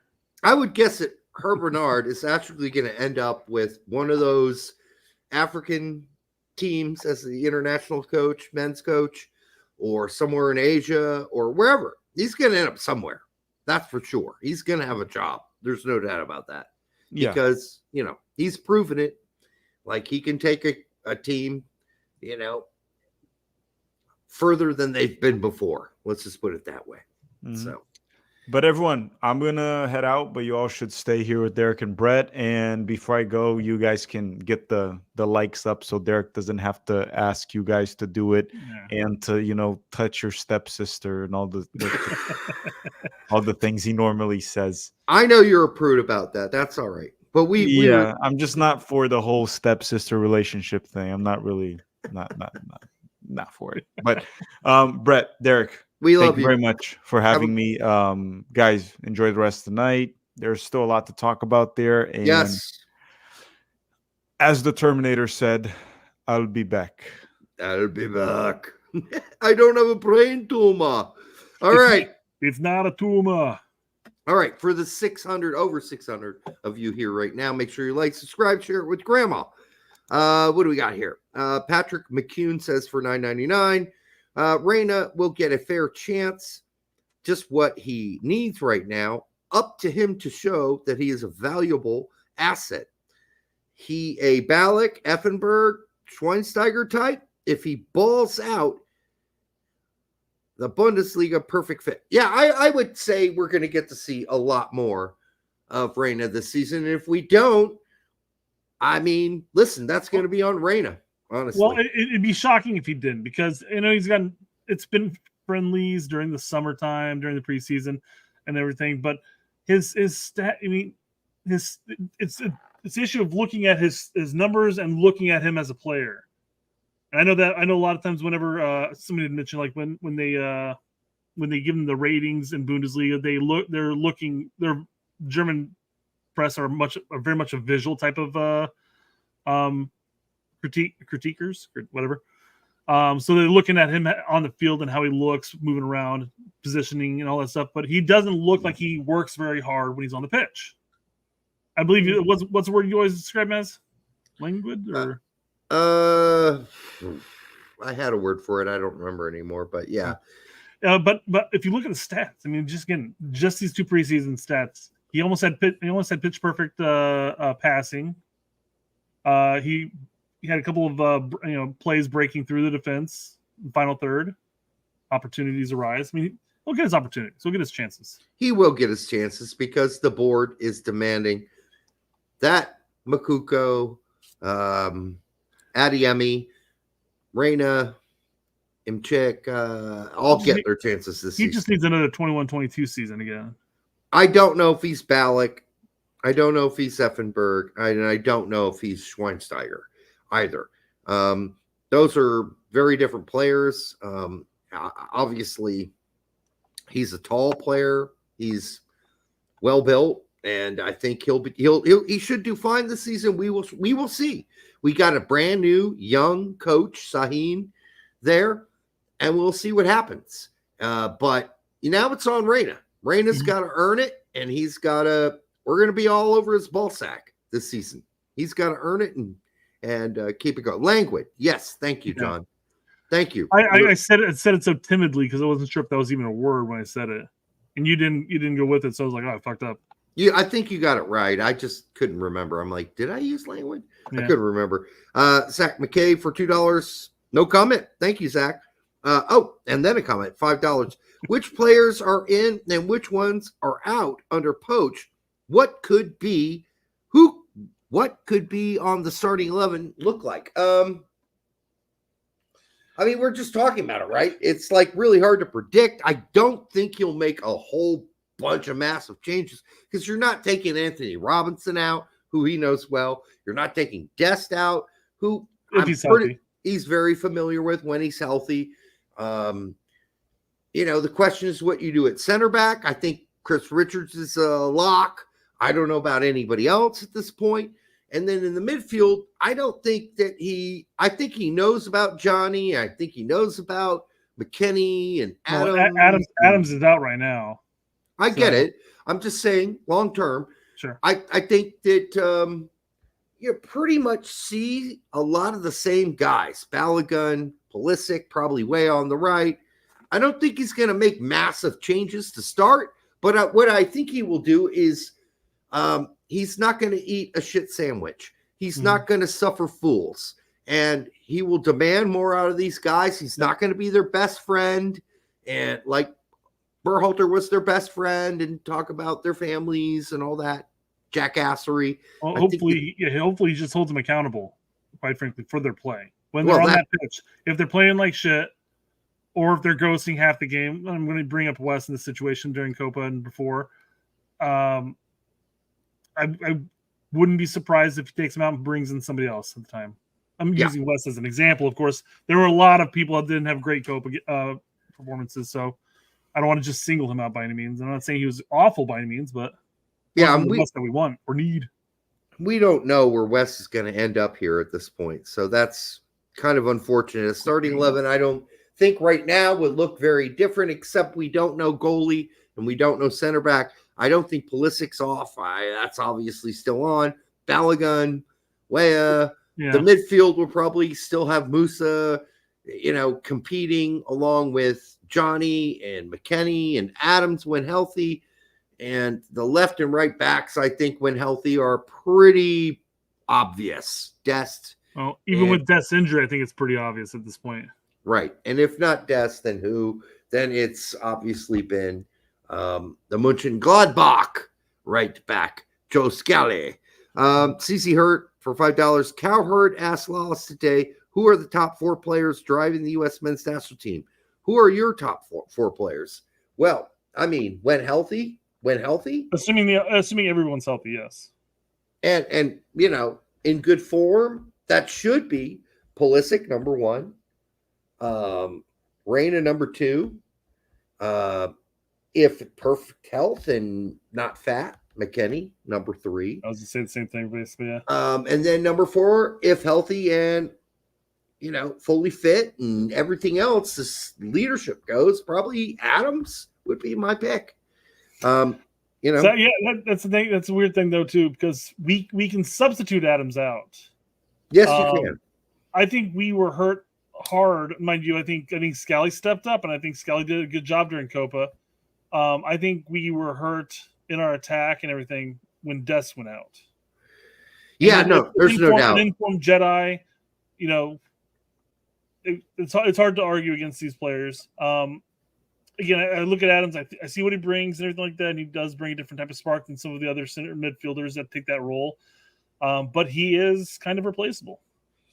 Well, the other thing, he does bring the leadership, like you said. So he does bring the leadership. The other thing we need to look at is, as far as center back goes, does Maloney, is he only counted as a center defensive midfielder, or can he play center back as he did through most of his youth career and early professional? Why not move him to center back? Because the center back position is one of the most shaky ass positions we got going on right now. When I'm watching CBS and their coverage on Galazzo, and some guy is picking Miles Robinson to start alongside of, I just think to myself, Miles Robinson, did you just watch the Olympics? He was horrible. Zimmerman was way better. Not that I want Zimmerman, but I'm like you're still going with Miles Robinson? If it was between the two, I would. But yeah, I think a lot of that stems down to people looking at somebody like even a Testament, or primarily since we've been talking about Maloney, looking at Maloney goes, well, he plays the destroyer. He's a 6. He's a destroyer. Well, he's played it for like 2 years of his entire career. Yeah. And when he was in Bundesliga 2 and then his first year as a starter in Bundesliga 1. And he's been damn good at it at Hoffenheim. Proven by finishing in the Heidenheim, I'm sorry, by finishing in the top 10 in the Bundesliga this season. So especially since they're predicted to be relegated. Oh, everybody picked them to be relegated. There's no doubt. A town of like 100, or what is it, like a town of like 75,000 or something. It's a small town. It really is. Yep. All right. So should we get to the before you do that? Got a couple more here real quick. Not even a couple, just one, I guess. That was a hit and run by Tech. Angry faces. All right. I'm going to go pee real quick. Do you mind? I do. You do. Yeah. But I'll be back. All right, guys. Many of you who are on Twitter or have been on Twitter might know this is where it all started for Poach. It's Andrew. Most people weren't aware who he was, and now we do. I don't know. My whole take on the whole thing was Andrew was the first one, as far as I'm aware, to break this. Hearts have been broken before. Wait for the ink to dry before popping the champagne. But no guarantee that results will follow. But what gets me going about this is if it happens, it shows U.S. soccer's ambition And that is what we were asking of Crocker. This would result in Matt getting his name back, but not until the ink is dry, Betty. So basically, as we've talked about all show, nothing's set in stone yet. He does still have that issue with Chelsea. Chelsea, I guess, owes him money for his contract. And apparently, he can't. It strikes me as strange. If another team owes you money, how does that prevent you from getting with another team? All right, who are we talking about? I was talking about what I just read my little spiel about. The results might not. We're not guaranteed results with Poch. No, but we are. What gets me going about it is that this is showing the ambition of U.S. Soccer if we do get him. Yeah, that's all we were asking. We were like, hey, let's see some ambition with this. Let's see some growth. Let's see some. Hey, we're going to put our money where our mouth is and try to get this team to where it needs to be. I mean, I think Alexi gave it a B+ today, and then was this Stu gave it an A-, and Mossy gave it an A. I think. I think this is more like an A- to okay, you're not going to get Klopp. You're not going to get, the tippy top. Yeah. But I mean, it's a step down from that, but okay. It's still Pochettino. This guy's got a lot of experience. And then people are saying, well, what'd he do? Lille beat him for one season in France. And, but listen, he did a lot with Espanyol.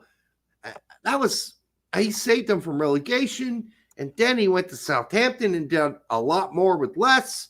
And then, with Tottenham, I mean, look at the spending compared to what he got them to the Champions League final. I mean, this is a guy, and that's tournament play, right? Mm-hmm. I think he understands. And yes, he's never let. So there are things you got to worry about.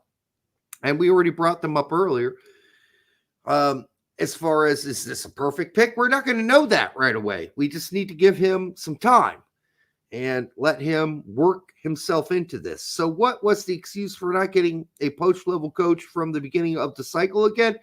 The excuse, we do not know exactly what happened, but a lot of insiders have intimated that Batson and Crocker were ready to pull the trigger on Marsh, and the board disagreed.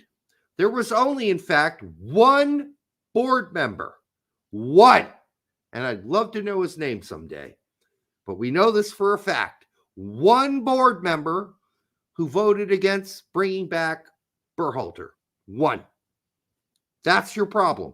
Your U.S. Soccer board is full of idiot morons that were mostly recruited by Don Garber. By the way, a lot of them are his friends. Mm-hmm. So, well, and Marsh wasn't swinging for the fences either there. No, a lot of us looked at Marsh and said, well, he's a systems type guy, just like Berhalter. Would that be a vast improvement? No, maybe in the locker room, yes.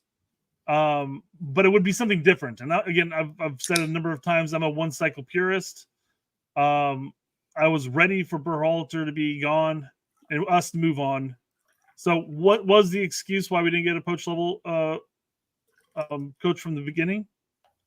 I think the board looked at Berhalter and was fine with the progression that he was making forward. I mean, he was getting them trophies. They're winning games against their rivals, Mexico. Yeah, we didn't have a great Copa by means. They didn't know about the Copa, but we met expectations in the World Cup, and they didn't have to. I think Marsh was maybe. I don't know if Marsh's salary is similar to what Canada is paying him, or his request for a salary, which would have been more than Berhalter. So the board, outside of knowing Berhalter, and a lot of them probably liking Berhalter, probably looked at it and go like, well, why are we going to pay him extra money? We just pay him. So I tell you? Long story short, cock blocked. Can I tell you the major reason on the board? Sure. One of the major reasons, or one of the major things that kept it limited, the picks, that is is even though they interviewed Vieira, they really, really, really still wanted an American coach. Period. The board and Garber really wanted an American-based coach, and especially an American-based coach that knew MLS. And they felt maybe that Marsh had been gone for too long. Hell, fucking Marsh didn't know who Yunus Musa was, or at least didn't know how to pronounce his name. Yusuf Musa. And they just felt like, also, you get really buried in comfort. Let's be really honest about that. Berhalter coming back was something all the board members were really comfortable with because they'd already dealt with it for 3.5 years. So they're like, yeah, let's just bring that guy back. Sorry that you verbally gave Jesse Marsh an offer, but we don't approve of Jesse Marsh. We approve of Berhalter. And so anyhow, listen, sometimes it's really hard when you get inside info to know who to trust is giving you the info because they want to build up JT Batson and Crocker and shit on the board, or is it the truth? And I'm having a really hard time now knowing the difference sometimes. I feel like I've been manipulated a little, and I'm not sure, to be honest with all of you, that I've been very discerning, and I've never said anything I don't believe. But I do have to say, I feel like there are people on the inside trying to manipulate not just us, but also Pete and Tact, and not manipulate. Maybe that's a wrong word, but certainly build a narrative that we're going to follow along with, where JT Batson becomes the good guy and the board's the bad guy. And maybe that's absolutely true, Brett, because that's all we're getting, right?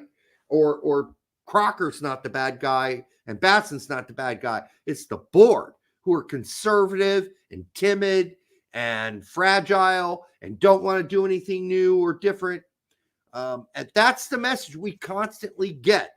And I'm just wondering, are we getting suckered into something? And so I don't know what the answer is, because the people that give us this are people we mostly trust.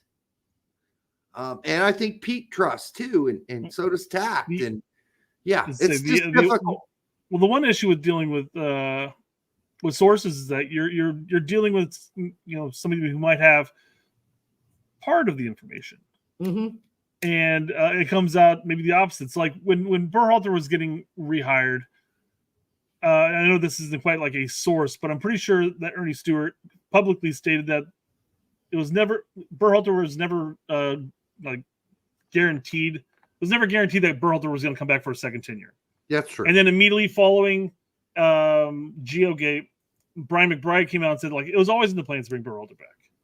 And you have two people right in the mix of it saying the exact opposite things. Who are we going to trust? Who are we going to believe? So it's tough when somebody says something like, according to a source, X, Y, and Z, which is why, and I know I do this, and I'm pretty sure, I'm positive you do it too.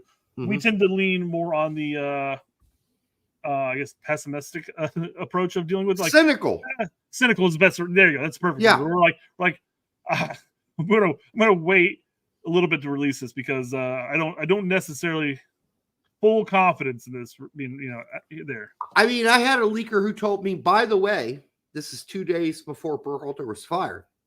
He said, by the way, Gregg Berhalter's FIFA email, his FIFA inside email has been canceled by U.S. Soccer.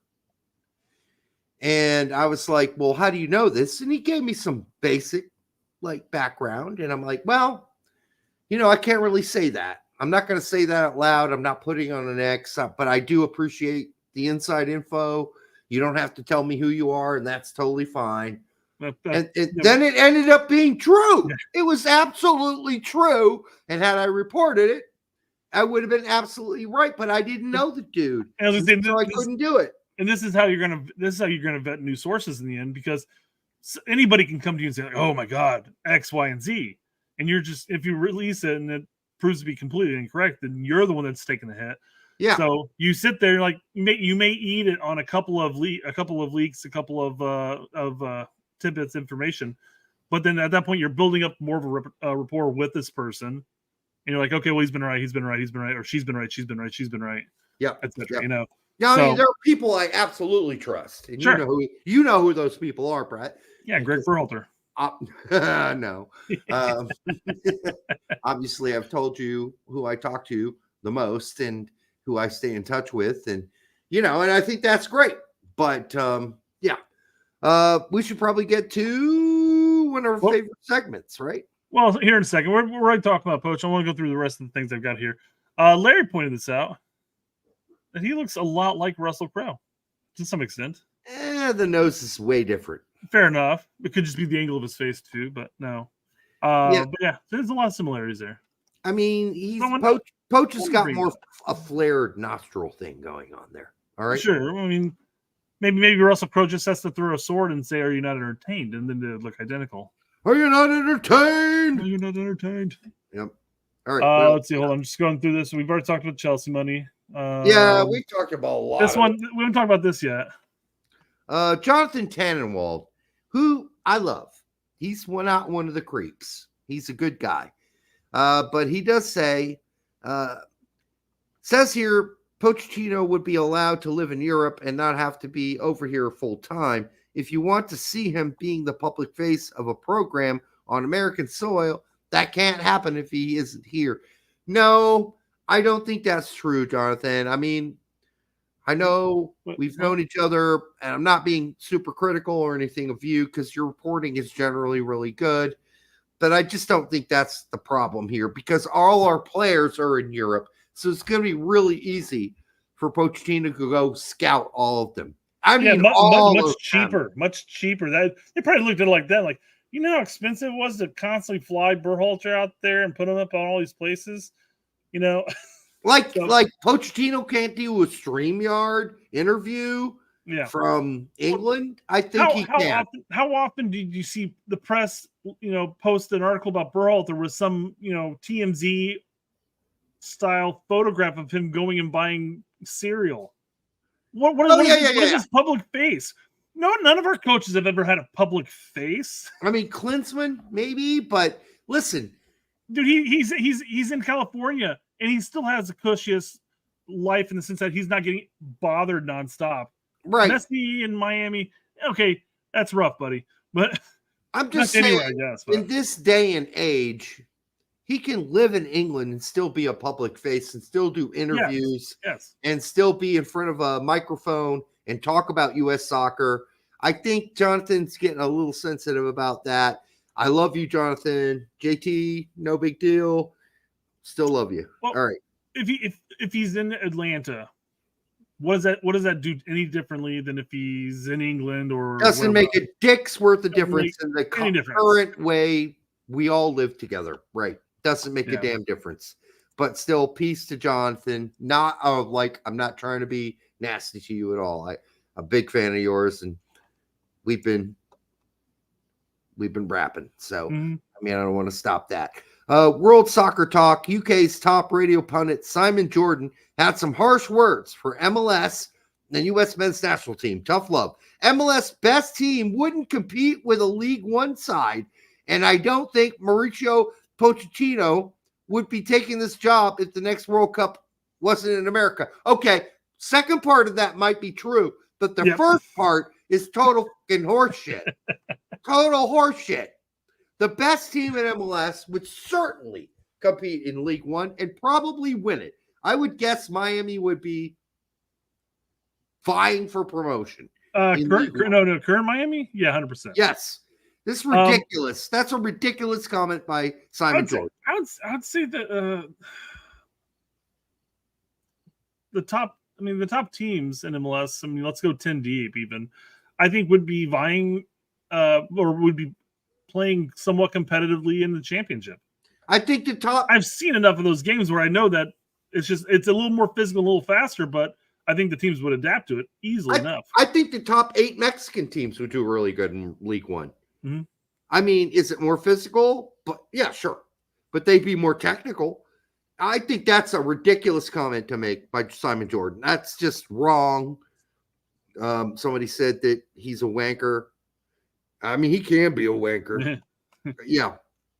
And maybe he is angry about them not getting poached, but that kind of commentary, thinking that MLS is down there with League One. Yeah, okay.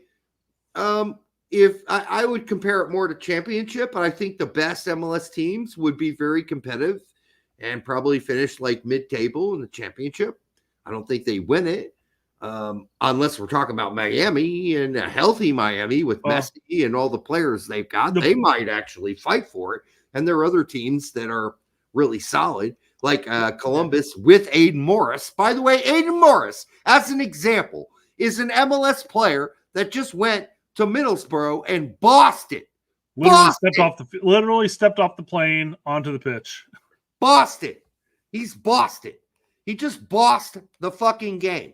The last Middlesbrough game against Leeds, in which Middlesbrough won the game 3-0 comfortably. So I don't want to hear that. I don't want to hear that kind of crap. I don't think you've watched enough MLS to really know the level. Are there shitty MLS teams? Oh, fuck yeah. There are.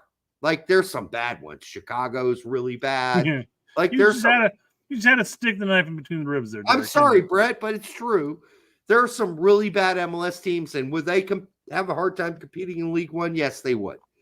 But I think you mentioned Chicago too, to tell you the truth. I think a lot of the MLS teams would be fairly competitive in the championship. Derek, I just want you to know I'm Chicago's 1 win away from being in a playoff spot. I know, but they still suck. That's fair. Did you see the send off to your lovely God? Yep. I've been kind of hoping that would have happened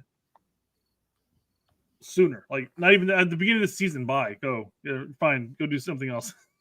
What's his nickname? Shaka? Shaqiri, but you call him Shaka. I just call him Shaq usually. Yeah, Shaq. All right. So, yeah, I mean, I don't know what Jordan is talking about here. I think he's full of shit. I don't think he watches MLS.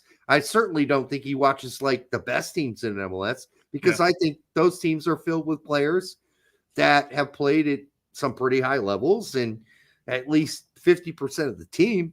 And I think they'd be really competitive in the championship. Telling me that they wouldn't even compete in League One means you're an asshole.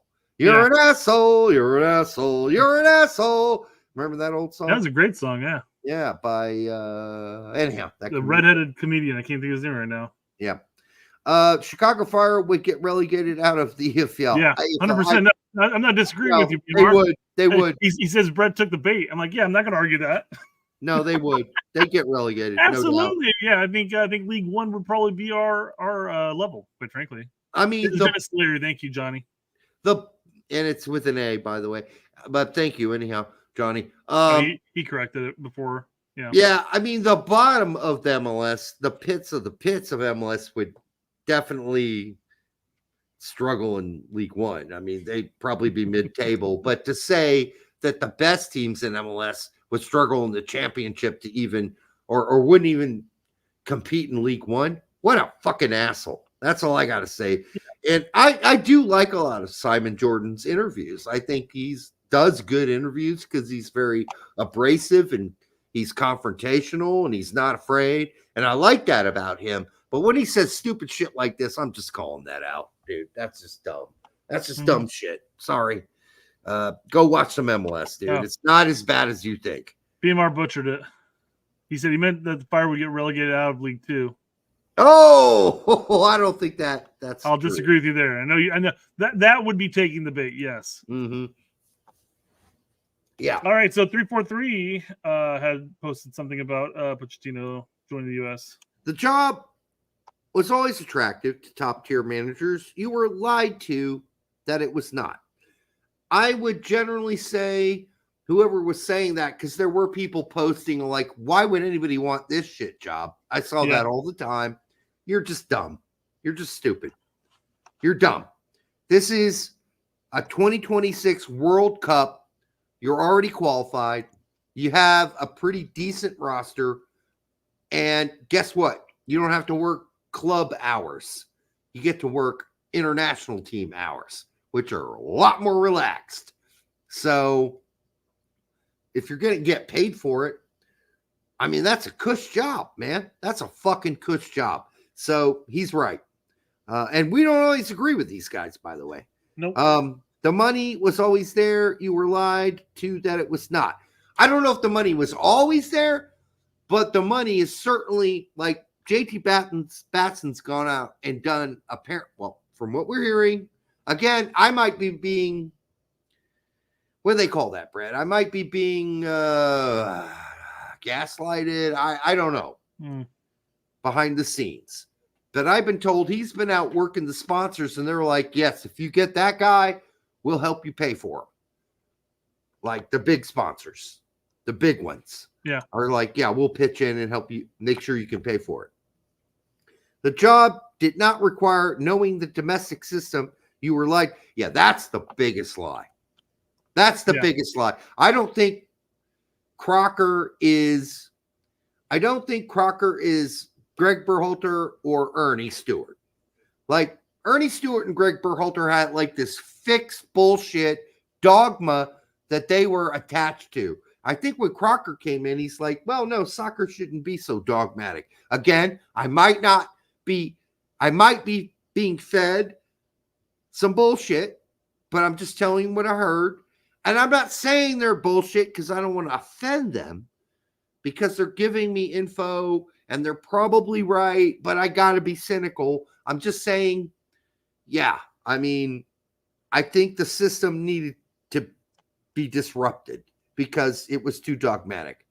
Number 4, it's only because public perception was in the driver's seat. MLS USSF are driven principally by perception, and the fans, the people, have the power. Never forget that. I'd love if that were absolutely true, and I don't know if it.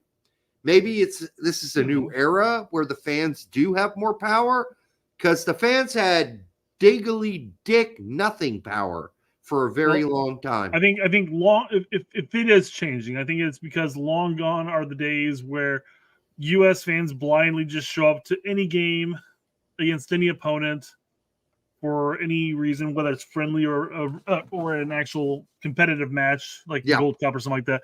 Yeah. Long gone are those days. Like, I mean, if we're playing Trinidad Tobago, we're no longer, we're not going to pull in 20, 30,000, 40,000 people to a football stadium. We're barely going to pull in 10,000, 11,000, Right. So, I mean, and you can only, their solution, here's the problem though. Their solution to combat that, to try to keep their coffers filled, is to jack up the fucking prices, which is only driving more and more people away. Yeah. I mean, we'll see if that gets somewhat fixed, and there's some sort of in the marketing department, because that's the business and marketing department is where a lot of those decisions get made. And of course, the board approves. And then you would hope there'd be some resistance from like JT Batson saying, hey, no, you guys are jacking shit up too high. And then we'll see.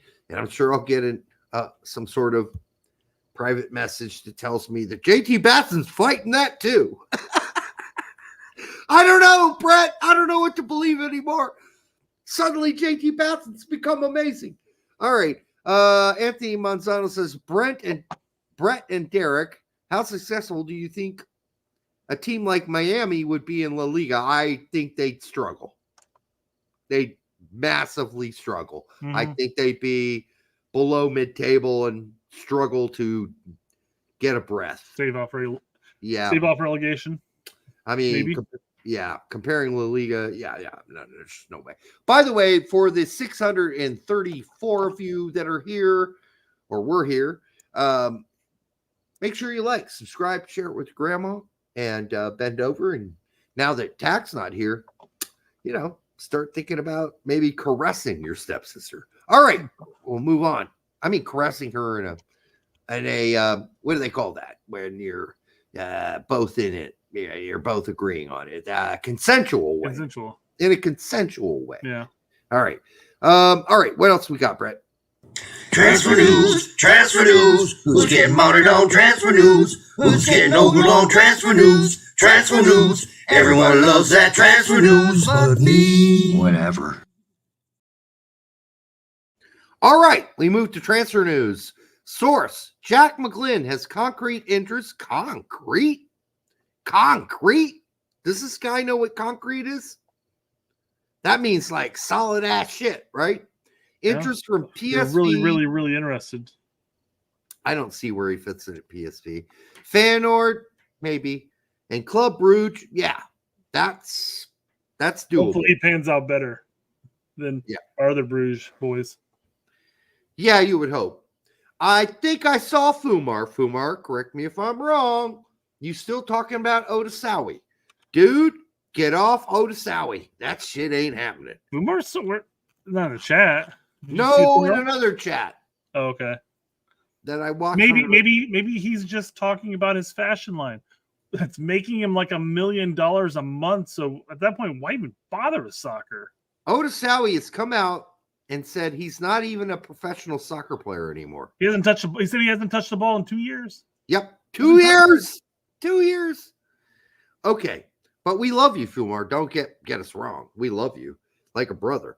Others like Real Sociedad in the mix. No bids yet, but Union planning for his departure this winter.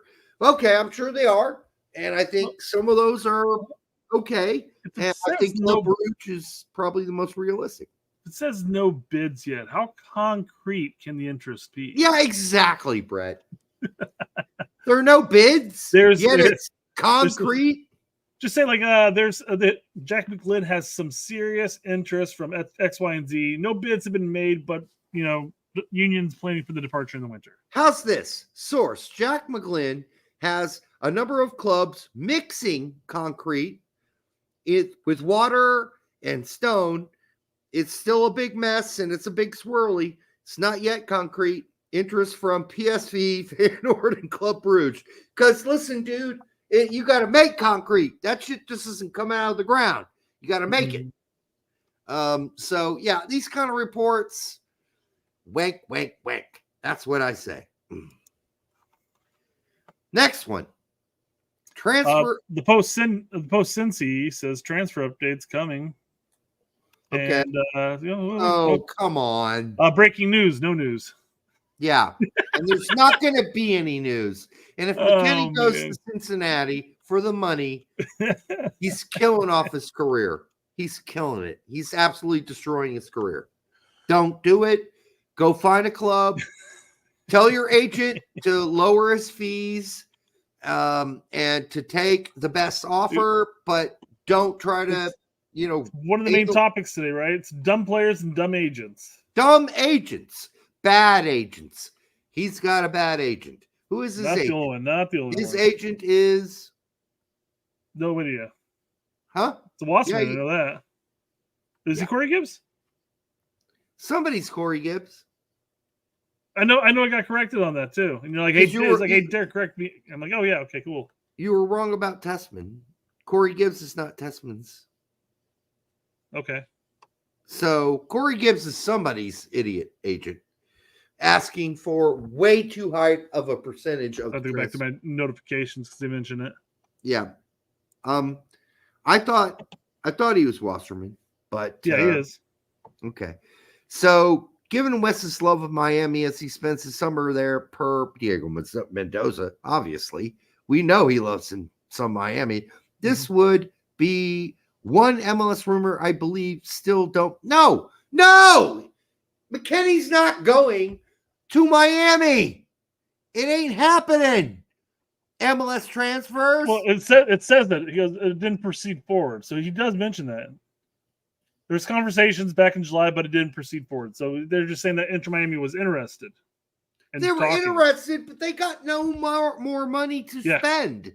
They are already being questioned about how are they paying for the players they have now with the cap. They're already being questioned by the league. They've been inquiries made about how they're doing this. they couldn't possibly squeeze in another player they're going to have to pay $20 million for. No way. What a joke. Like this, I mean, MLS Transfers basically saying that.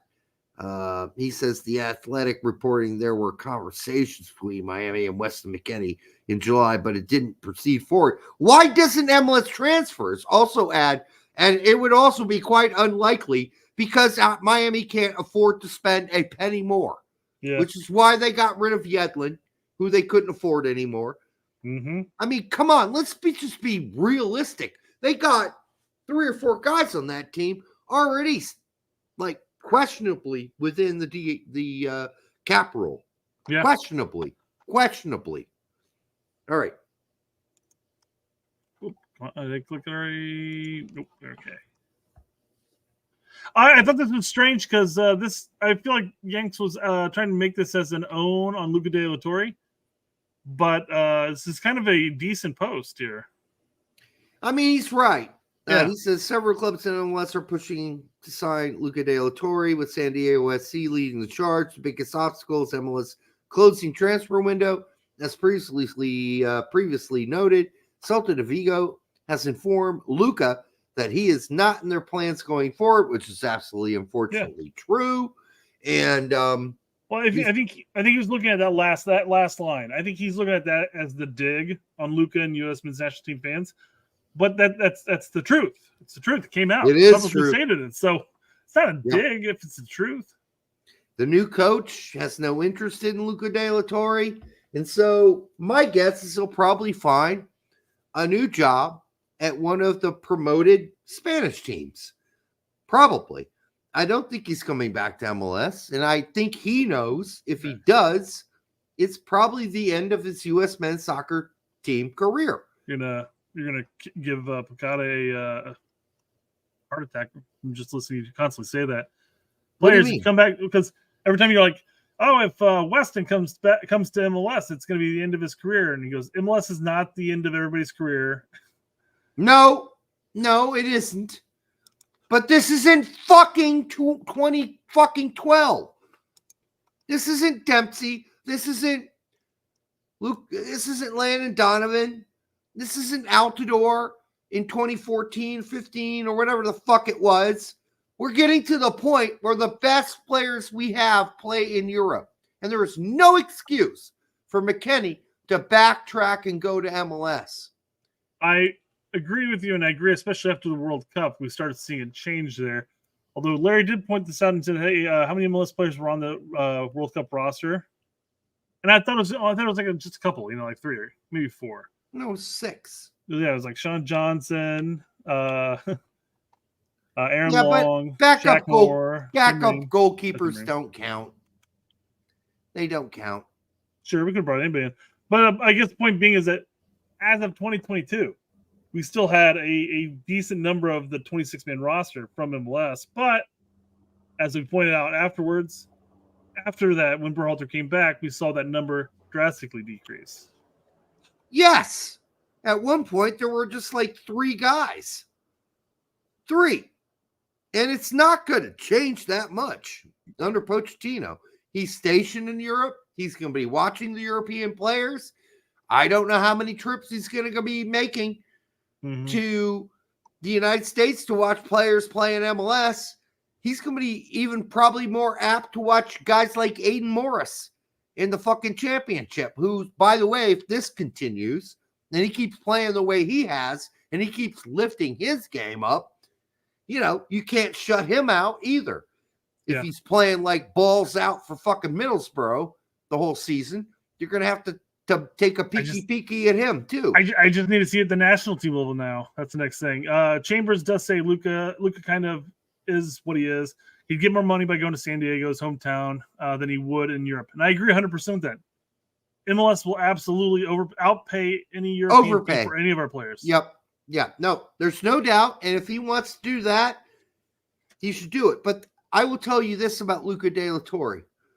He's absolutely committed to playing on the national team. He's been more passionate than a lot of other players about being vocal about that and saying, I don't know why I haven't been on the team for a long time. I felt like I was good enough. Luca De La Torre will find another suitor in Europe. I don't think he's coming to MLS. And I do not think that McKennie is going back to MLS or going to MLS. He never was there in the first place. He did play for SC Dallas youth system. I don't think those guys are that stupid. Now, are their agents stupid? Are their negotiations with their agents stupid? If we're talking about McKennie, we're talking about Tessman. Absolutely. They're horrific. Like, Tessman's agent has pissed everybody off. Not only has his agent pissed off Fiorentina, Milan, Inter Milan, now he's pissed off Venezia to the point where, like, fuck you, and fuck your player. Fuck you both. Get out. As it says, Tessman is out of the Venezia project. I don't know what to believe if we're 100% there. I think Venezia is just expressing really a lot of frustration. It's been a difficult week. Try to understand me. I'm especially sorry for the player for the situation he put himself in. Right now, he's off the list of players available for Di Francesco, but it's his choice, and that it's not up to us. So this is Venezia basically saying, this agent is an asshole. He fucked us over. He's been dilly-dallying trying to get out of here. And we're just frankly think he's a traitor at this point. He's pissed us off. He's been pushing to get out of here the whole break. And now we don't feel like he's committed to us anymore. So there you go. And then they're basically saying he's off the team. He can go train with the boys on Venezia too. But that was his choice. And he did it to himself. He fucked us over, and his agent fucked us over.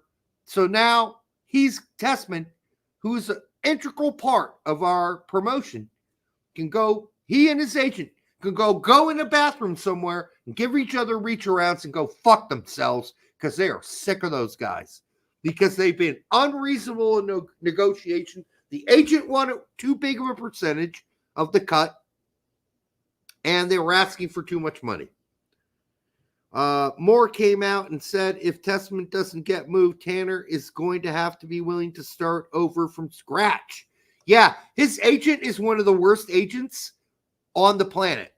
Like, can we look him up? Let's look up who his agent is. Let's confirm that, because I want to make sure we're right about that on Transfer Market, because I think I know who he is, actually. I can tell you whether or not he's a cocksucker or not. If it's the right agency that I think it is. But the plain fact of the matter is he outbid himself for Inter. Then the agent asked for money for himself personally in the deal with Fiorentina. And they're like, well, fuck that guy. I'll just go with the other guy that played better than him in the last game in Morocco, who also is a dual nat, but has committed to Morocco. We'll just go with that guy because he plays the same position and he played better in that game. So we'll just go with that guy instead. And that agent didn't have a fight. And they had a deal done within a week. A week. This shit's been going on with Tessman for a month and a half. Maybe longer. It's fucking ridiculous. This agent's a total asshole. I know this. It's Pro Sport Management. Can you click on that and tell us who some of the... If you click on Pro Sport Management, I tell you who the major players are there. The major agents in. It only here we go, staff. Put it up. So this is the guy that also runs things for all these dudes. The owner is Mike Gartland. You have Joaquin Fernandez. Oscar Olsen, Leroy Jenkins. No, sorry, it's Sekira, and then Kevin Weinrich. Yeah, you guys need to do better. And if you go up and down their list of players, honestly, it's really not that impressive. I'm sorry, it's not. A lot of MLS teams. Yep. And I guess Liga MXC. So anyhow, this group of dudes fucked Tanner Tessman in the ass, or just didn't give him good advice, or asked for too much money, because he just got fucked out of 2 deals. And now the team he helped get promote hates him. And we've seen this before. It happened to McKenzie the last time when he asked to leave for Leeds. And they're like, what? Why? No, we want to keep you. And he's like, no, I really want to go to Leeds. I'm forcing this loan. And they hated him for it. And we saw it happen to Bobby Woods. Yep. We've happened to see a lot of guys. You don't force a transfer, especially in this case, if you're going to be playing Serie A as a starter all fucking season for Venezia. What are you doing? What are you thinking? What is the goddamn major fucking brain malfunction going on in Tanner Tessman's head and his agent's head to force a fucking deal outside of Venezia? And at this point, they're done with him. They're like, fuck you. You've been pushing this shit up our assholes all fucking summer, and now we're just sick of you. So we just want you to go, and we don't even care where you go anymore because you're just not committed to our club. So we don't want to have you on our team. We don't want to play you. Screw off, go off, get gone. And that's what we got here. When you got a bad agent, bad management, bad agent, bad everything. You know, the funny thing is, I was looking through the list and stuff.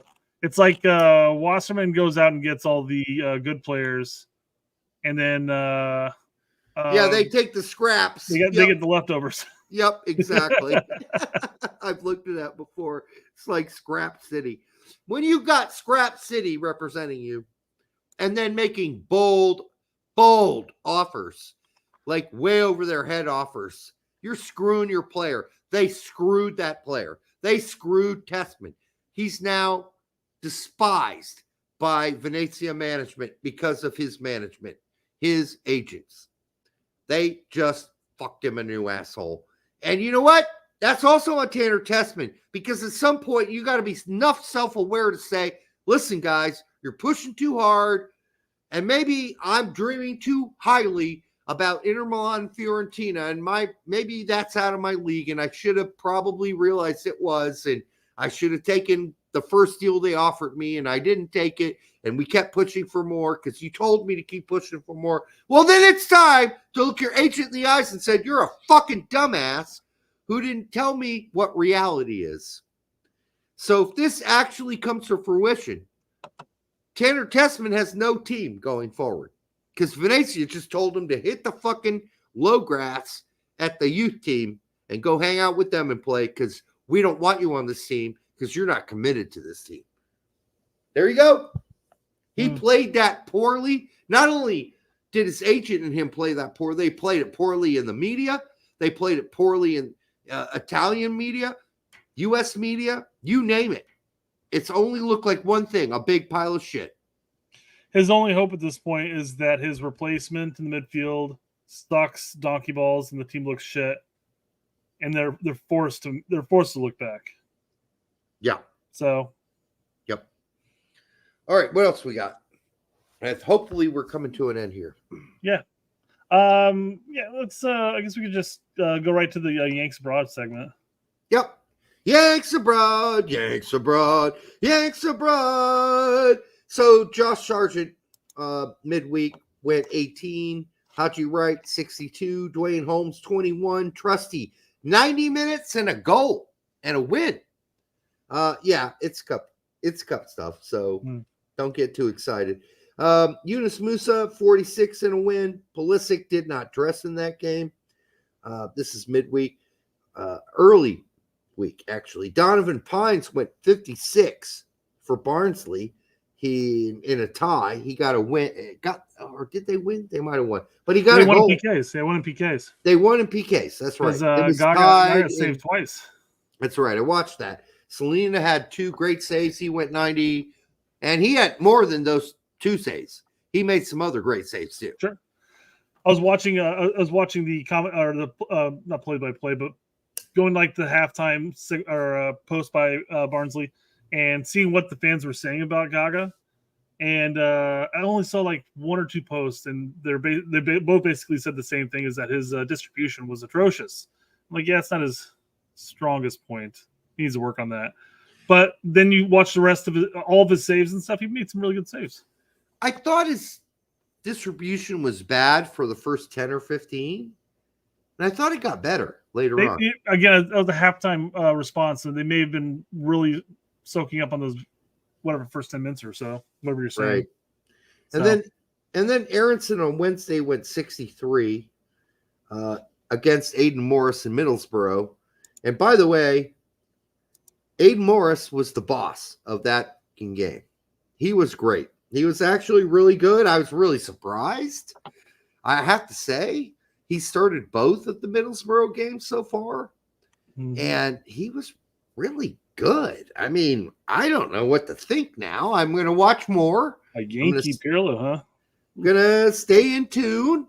Maybe he can handle an up in the speed of play. Maybe it's not a big deal for him, but he's really good. I mean, his soccer IQ is really good. Like, he knows where to be on the pitch, where depending on when the other team has the ball. He knows how to close down the lanes really good. It's pretty obvious with his time with Columbus and the great coaching he got there that he really knows where to be. And I was really surprised. And I'm glad I watched it because I really watched it for Aronson for Leeds, but Aronson had a couple good moves, but other than that, Leeds in general just sucked. They sucked. So I know the fans are really concerned. So maybe we'll have Colin on the show sometime soon. It was a cup match, quite frankly. So if you're going to suck, you might as well go ahead and get that out of the way. I know they look at their cups a little bit differently than we do, apparently.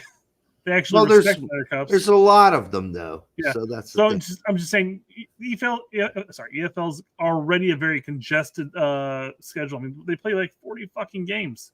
Yeah, but that lineup with Vober, I mean, they had Rhoda. I mean, they started some good players. Sure.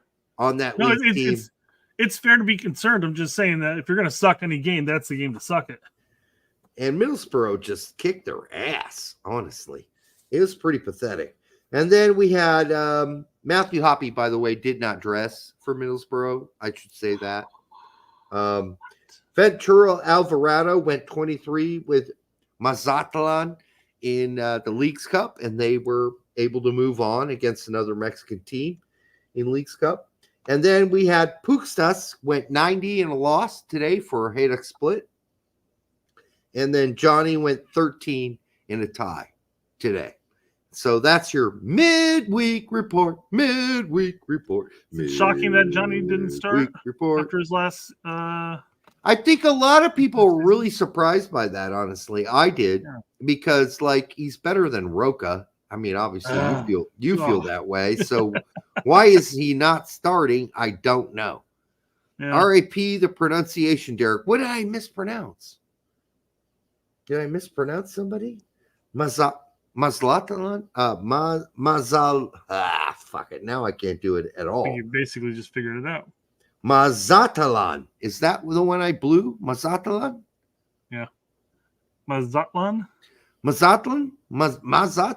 I don't know. Anyhow. Not going to pronounce that properly. They're usually the worst team or one of the worst teams in Mexico. So, and Liga MX, so I apologize for that. But, I'm doing my best. But it's funny to see Ventura Alvarado still playing. That's kind of crazy. I'll say that much. All right. Yeah, that's the Yanks Abroad report. And that's about all we got for you tonight. I hope you enjoyed spending time with us and TAC for the first hour and 20. Oh, And then- What? I want to make sure. I thought I missed one, but I want to come back to it because super chat. Okay. Louis Villanueva for $4.99. I know I got that right. So you just throw an accident there, make sure that you didn't mispronounce it. Is that what you did? No, I know my stuff.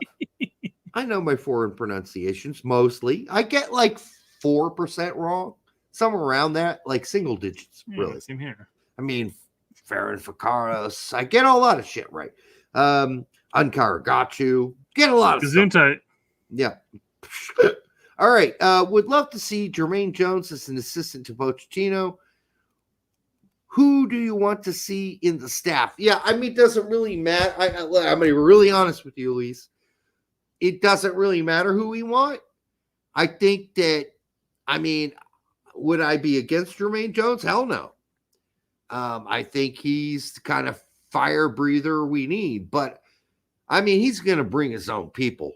And I'm sure he's going to get recommendations from U.S. Soccer and Matt Crocker about maybe who he should bring along. I'm sure he's going to bring some Americans. Yeah. But I do believe list. It's Berhalter, Jesse, Bruce, and Bob Bradley. All none of those guys are going to be there. I'm just telling, because first of all, Bob Bradley's busy trying to, revive a team in Scandinavia, right? So there's that. Pochettino's going to go, I want this BJ guy on my team. Yeah, I just don't see it. Certainly not Jason Christ. Holy Christ. Tap Ramos, probably not. None of the guys you're bringing up are even remotely realistic, but that's probably the point of your posts. It's like you're just fully aware of the players on the pitch, though. You're just gagging. But I do think he will bring his own people. At least probably 70% of the staff will be his own people. And you can go back and look through his career about the people that have been around Poach. That's probably the people he's going to bring if they're available. And I think we're going to have a big foreign influence on this team. And yes, he will bring some Americans, obviously, some of them. But I don't think it's going to be like Poach and like 100% American staff. That's probably not happening. The American staff will probably consist mostly of the health staff and injury staff and recovery staff. Like that you can guarantee because we got good people doing that. So I don't think he's going to like be rid of that. I think he's mostly thinking about his assistant coaches, goalie coaches, etc. And he was around in the time and playing when we had the Tim Howards and we had some really great goalkeepers. So maybe he brings some of those guys in. As far as the others, I don't know. I was going to say, I just, if I had to guess, since it's a 2-year or it's a 3-year contract technically, but we're only worried about the upcoming 2 years. I wouldn't be surprised if he at least keeps one of the already established assistant coaches or brings up one of our youth coaches, just in the sense of knowing the player pool, in the sense of saying, hey, here's the guy we could probably take a look at, some video, whatever, and whatever you want to do at that point. Here's the thing, though. Of the established assistant coaches, which was BJ and Hudson, they're both gone. I mean, you could bring Hudson back. Is Hudson still working? I thought he got relieved from those duties. No. I was about to say that. You didn't let me finish. Hudson is now unemployed, so maybe. Michael Bradley, BMR-esque, I don't think so. Michael Bradley is out there with his dad. He's an assistant coach with his dad now out in Scandinavia, so I don't see that happening. Yeah, so I think we'll have to wait and see who Pochettino picks, but I don't think we'll be disappointed. I think he might bring some of his staff that he had at Tottenham and some of the staff he might have brought with him to Chelsea. I think we'll see some of those guys join, so we'll just have to wait and see what happens. Let's get pen and paper, though, first. Frankly, people, I'm still concerned because there's no pen to paper. They have the Chelsea thing kind of hovering above this whole thing, holding it up because he's still owed money by Chelsea. They haven't come to any agreement whatsoever, so we can't really, coach for us until that's settled. But I guess their projection is he will start as the coach in the game versus Canada, which is actually against what Paul Tenorio said. Yep. Who I was said just going to bring that up too. Yeah, Mikey Varas, he said, would be coaching that game. So we'll see. If they got him, you might as well utilize him at that point. Maybe bring Varas up and help with just like the player pool again. Although again, you could just take the Copa roster and copy and paste. Well, here's the thing, Brett. If you make me the coach of England tomorrow, I could easily pick a team. It would take me about an hour's worth of research to really drill down on who I think should be picked for the team. I don't think that's going to be real complicated. I will say, though, Derek, it's easier for you because you do actually watch the league on a consistent basis, so you already know a good chunk of the names, period. Yeah, that's true, but I mean... Again, like I said, I wouldn't be surprised if he just literally copied and pasted the Copa over, minus players like Adams, who's out injured, and so forth. And maybe make a couple changes. Like, hey, here this kid's playing the 6 in a mid-table team in Bundesliga. Maybe we should take a look at him. BMR says USSF hates Tap Ramos.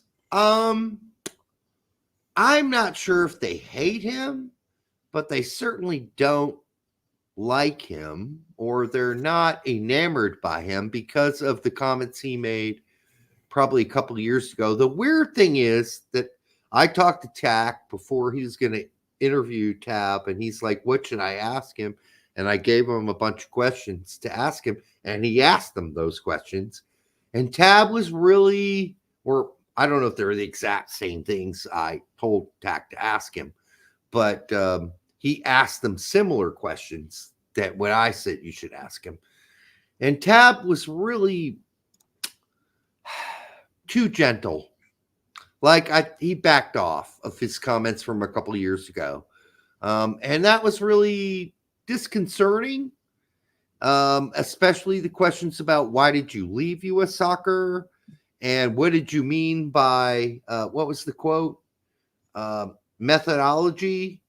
Like he kind of backed off on that a bit. And I think that was too bad. And I think maybe he's still hoping he can get a job there and whatever. That's fine. But we already got your quotes from 2 years from 1 year ago. So, and then your post where you talked about, it's been the same shit methodology for 6 years. So players, it's going to take a while for them. I just thought he should have been a little bit more open on that than he was. He seemed he generalized. He did not get into specifics with tact, and that was a little frustrating for me because I thought he would be willing to kind of open up on it now. But now that regime change is happening, right? Mm-hmm. That song and dance changed really fast. I think that's unfortunate, but we see that a lot.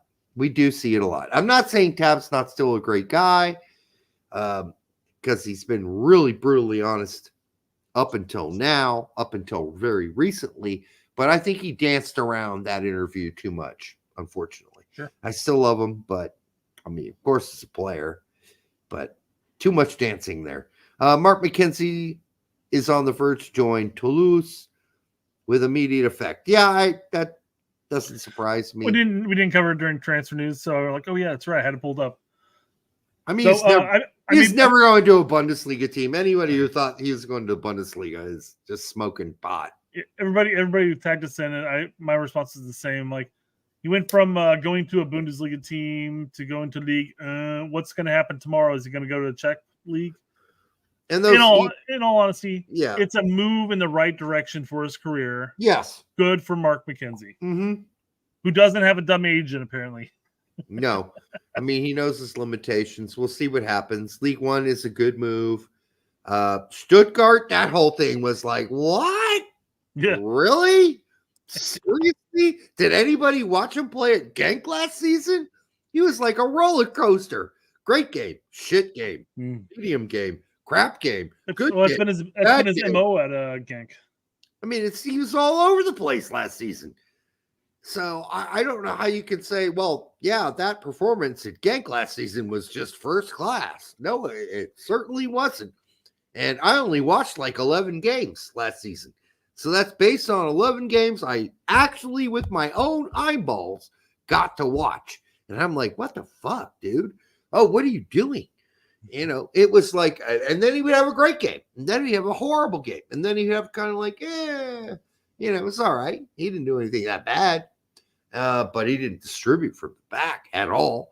And then you're kind of like, you know, I'm not impressed, people. Center back is our worst position right now. Worst.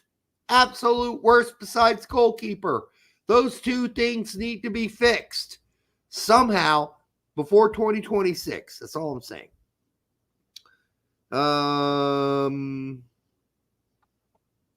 McKennie fitness issues and Reyna work rate very much don't benefit from this. What? They're talking about the amount of kilometers the teams that Poach run. Okay. I brought to highlight the Reyna work rate issues. I don't think he has work rate issues. No.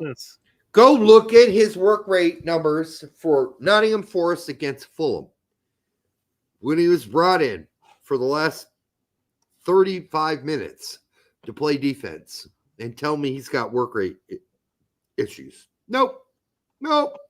If he knows he's got to go out there and play defense, he works his ass off. Sorry, he proved it. Yeah. Last season with Nottingham Forest.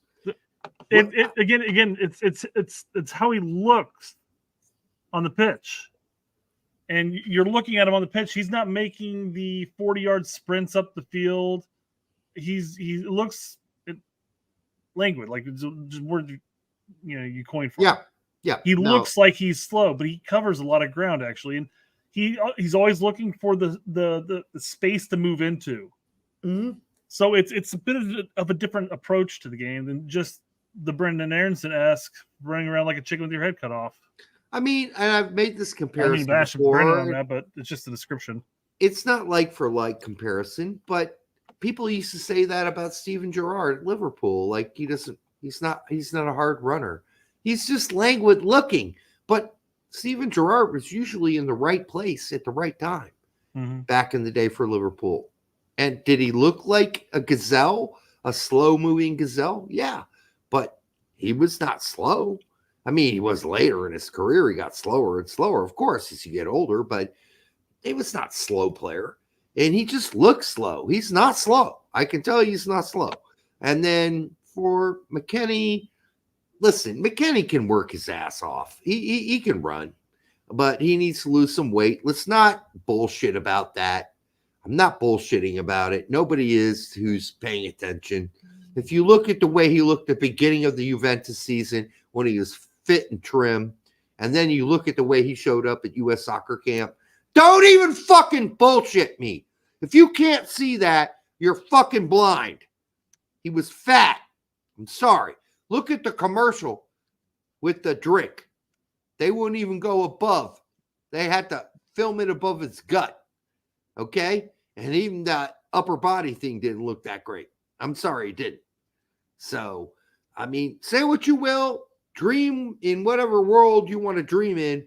But McKennie needs to get back to that McKennie that worked his ass off in preseason with a private chef and a private dietitian to get him absolutely perfectly ready for that Juventus season. And the way he played it was amazing. And then, unfortunately for him, the last month of the season, he got shut out for the most part. He played some bit minutes, and he put on like fucking 10 pounds. He put on 10 pounds, people. It's obvious. Just look at it. It's not even all right, whatever. I don't care. I'm not debating this. I'll come back to that super chat in just a second. Testament should go to Oypen. No, I don't think so, Lou. He's joking. Yeah, He's I think that's probably a joke. No, he says it is, but yeah. I mean, I really think he needs to go to Venezia and start rubbing some cocks and some shafts real fast and saying, yeah, I fired my agent. I got a new one. He was crap. I really am committed to this team and I want to play for you guys. I'm really sorry about everything I just did. Listen, at this point, you got to go suck some cock. You fucked up and you're not going anywhere at this point. Like, they're not going to be like, if the offers do come It ain't going to be Inter Milan. It ain't going to be Fiorentina.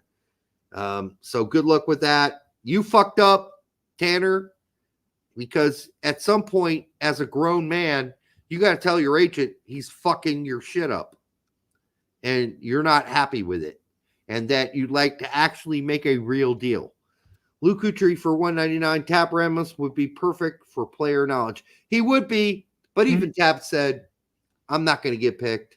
I failed. He said as the manager, he said, not as an assistant, but I don't think assistant's even up now with his failures in MLS and then at Hartford. I think something's not right there. Rocco for Rocco 2222, $4.99. Thank you, brother. We do appreciate it, even though you don't have anything to add to that, but we do appreciate it. For the 650 of you who were here tonight at its peak, make sure you like, subscribe, share it with grandmother, and of course, kiss your stepsister on the cheek for us. All right, I think we're done, Brett. Yeah. Okay, because I really got to pee again. All right, we love you. We really do love you all. We do appreciate it. Thanks to all of you who showed up and commented tonight, especially the super chats. We will be back on Monday, and I think we're going to have a lot to talk about because it's going to be a busy-ass weekend of soccer. Like all the leagues are starting. All the leagues are back, yeah. I mean, this is going to be great. I can't wait to watch all this soccer this weekend. And of course, I'm heading out to my parents as I usually do on the weekends to spend the weekend with them and cook them dinner and clean up and help them with their roof or whatever they need help on. But I got a birthday on Saturday. And Brett's turning 50 on. What are you turning? What are you really? 41. 41. Oh, I would give my left testicle to be 41. Wait, is that the one you got stapled? That's not. It is the one that got stapled. It is the one with the eagle. It's not a good like for like there. With the eagle claw staples. Yeah, where I almost died. Yeah, but I would love to be 41 again. Those were great years. Anyhow, until the next time on the Straight Red Card, we love you, and make sure you like one last time before you leave, and we'll see you on Monday. Good night.